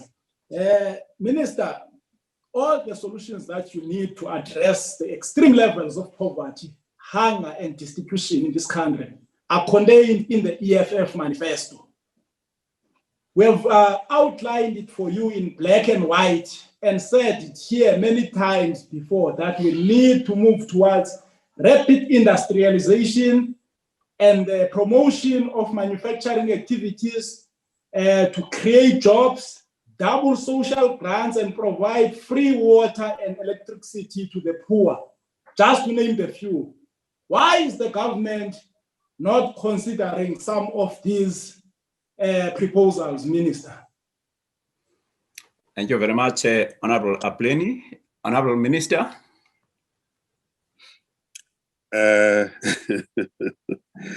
Apleni. Hey, thank you very much, Acting Chair. I think that Honorable Apleni knows already that a certain amount of free water and electricity is available to the poor. He knows that. It was introduced during the time of President Mbeki. So that's there. The point that I will agree with is that we need to identify, as I was saying earlier, we need to identify some special employment programs, local, municipality, provinces, national departments. Like now is the time to upscale the Working for Water program. It is there. Now, it's not visible, but it's there. There's a Working for Water program. There's a budget item for the Working for Water program. That is supposed to absorb young people into these things. There's a program for, what is this thing? For fire breaks, for young people to go around doing fire breaks. So that fire, when there's a fire on one side, doesn't jump to the other. I don't see them, but the budgets are there. So I think as members of parliament, as again, Honorable Karim was saying, you need to monitor these programs. Where are these things happening? Fencing of the roads, Working for Water. Industrialization, I agree with you, but you shouldn't talk about industrialization as if South Africa is not industrialized at all. You take the Ekurhuleni. Ekurhuleni is the most industrialized zone in the whole of Africa. So don't talk about industrialization as if we're starting from a village. We're already an industrialized country. The key issue is avoid deindustrialization and start new programs. I told you earlier on that our scientists launched a rocket, I think last week, which was launched, it could go, I think, about 18 kilometers above, but Minister Nzimande could explain more about this. This is science which can also lead to industrialization. I spoke about the construction of the African Baki. That's part of industrialization. So the furniture industry and so on. So unless you have a particular notion about industrialization, but it's very strange that on one hand, we want the private sector to invest in industrialization. On one hand, when we are angry, we talk about white monopoly capital and sabatuka. So sometimes we don't know what we want. If there's a black industrialist, we accuse them of being black capitalists and bad and so on. So what exactly, so we must be very clear about what we want and pursue it in a very clear manner. Don't attack the industrialists, whether it's black or white. Work with them together, unless if you think industrialization is only going to be done through the government, which I think is it's a bad idea. Thank you very much, sir. Thank you very much, Honorable Minister. The last supplementary question goes to Honorable Bacha. Honorable Bacha. Engosi Sihlalo. Mphathiswa, I think I understand what you've just said in terms of at times we don't know what we really want or what is going to work for us as a country. But I want to say this, Minister, the handouts by government, while necessary and appreciated in terms of the COVID-19 and what people are getting, it's something that is needed. However, if you give a man a fish, he eats for a day. Teach him how to fish and give him the means to do so, and he will be fed forever. Yet we see the Department of Higher Education losing a sizable 1.26 billion in this budget. We see the Department of Trade and Industry losing 1.3 billion. Cuts to spending were needed, but are we not stealing from our future to fund our today? Thank you, Chairperson, and thank you, Minister. Thank you very much, Honorable Bacha. Honorable Minister. Thank you very much, Honorable Bacha, and thank you, Chair.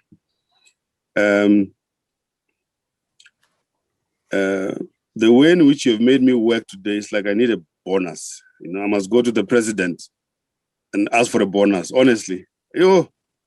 Okay. Not approve it. You're not approving a bonus, okay? We will not approve it. There's Oh, you Easter want? Minister. I'm telling you. I think the key issue is that we have faced a number of spending pressures.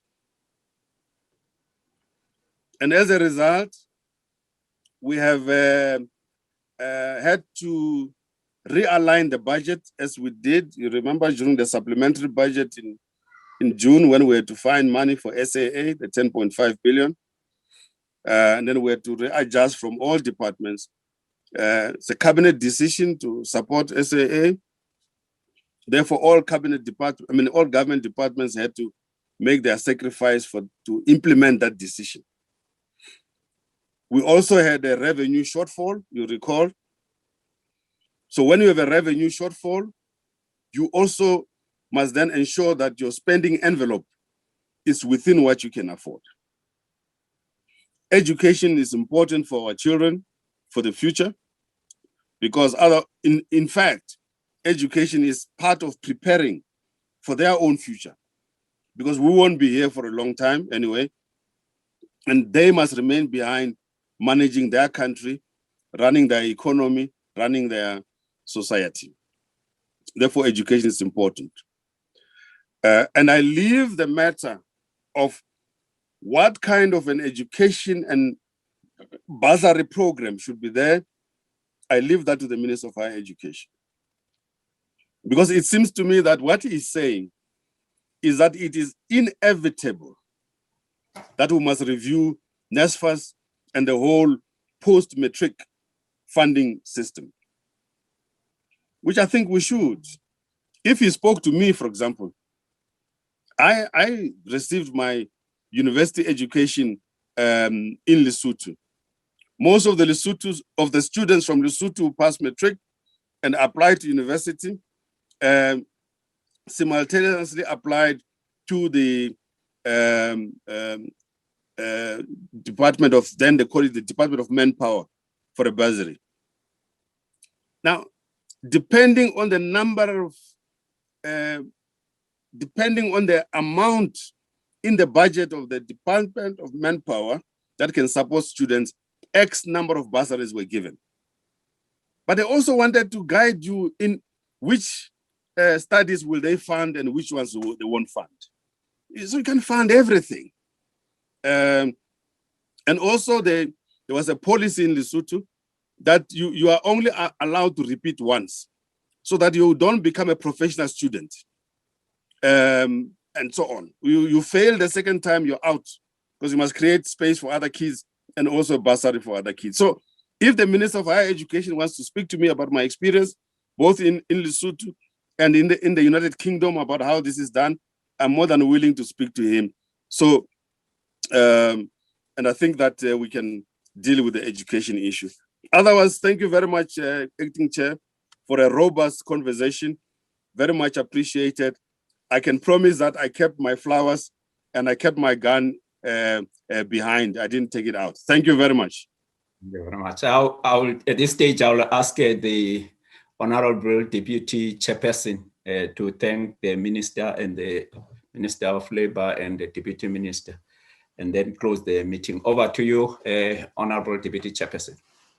Thank you very much, Honorable Khai, and thank you for jumping in at that specific moment, although we have already requested that you must assist today. Let me first and foremost begin to thank the Minister and the Deputy Minister of Employment and Labour who attended the sitting today, and then also to the Minister of Finance. In the NCOP, every time when you come as a minister, we ask you 6 questions. Each of the six questions, they've got 4 follow-up questions. So ordinarily, when you have attended all the time, you would have been responding in that fashion. It's just unfortunately today, Honorable Khai allowed you to not keep time, and that is why you were so exhausted. In the future, we will make sure that we keep you in time and you will not be fatigued the way you are today. So thank you very much for attending and also for the elaborate way in which you responded to the questions. Sometimes we need to be together and really need to understand what the policy and the positions is all about. So thank you very much. I also want to thank all the permanent and special delegates that have been attending today. Honorable Khai, a special thank you to you for the way you have been handling the meeting. We want to thank you very much. And also before we adjourn the meeting, I just want us to really observe a moment of silence for President John Magufuli from our one of the countries on our continent, someone that I think the Honorable Member Minister Mboweni can relate to because of his stance against corruption and also his stance against any indulgence or the irresponsible spending, let me put it like that, of government resources. Can we just for one moment observe silence?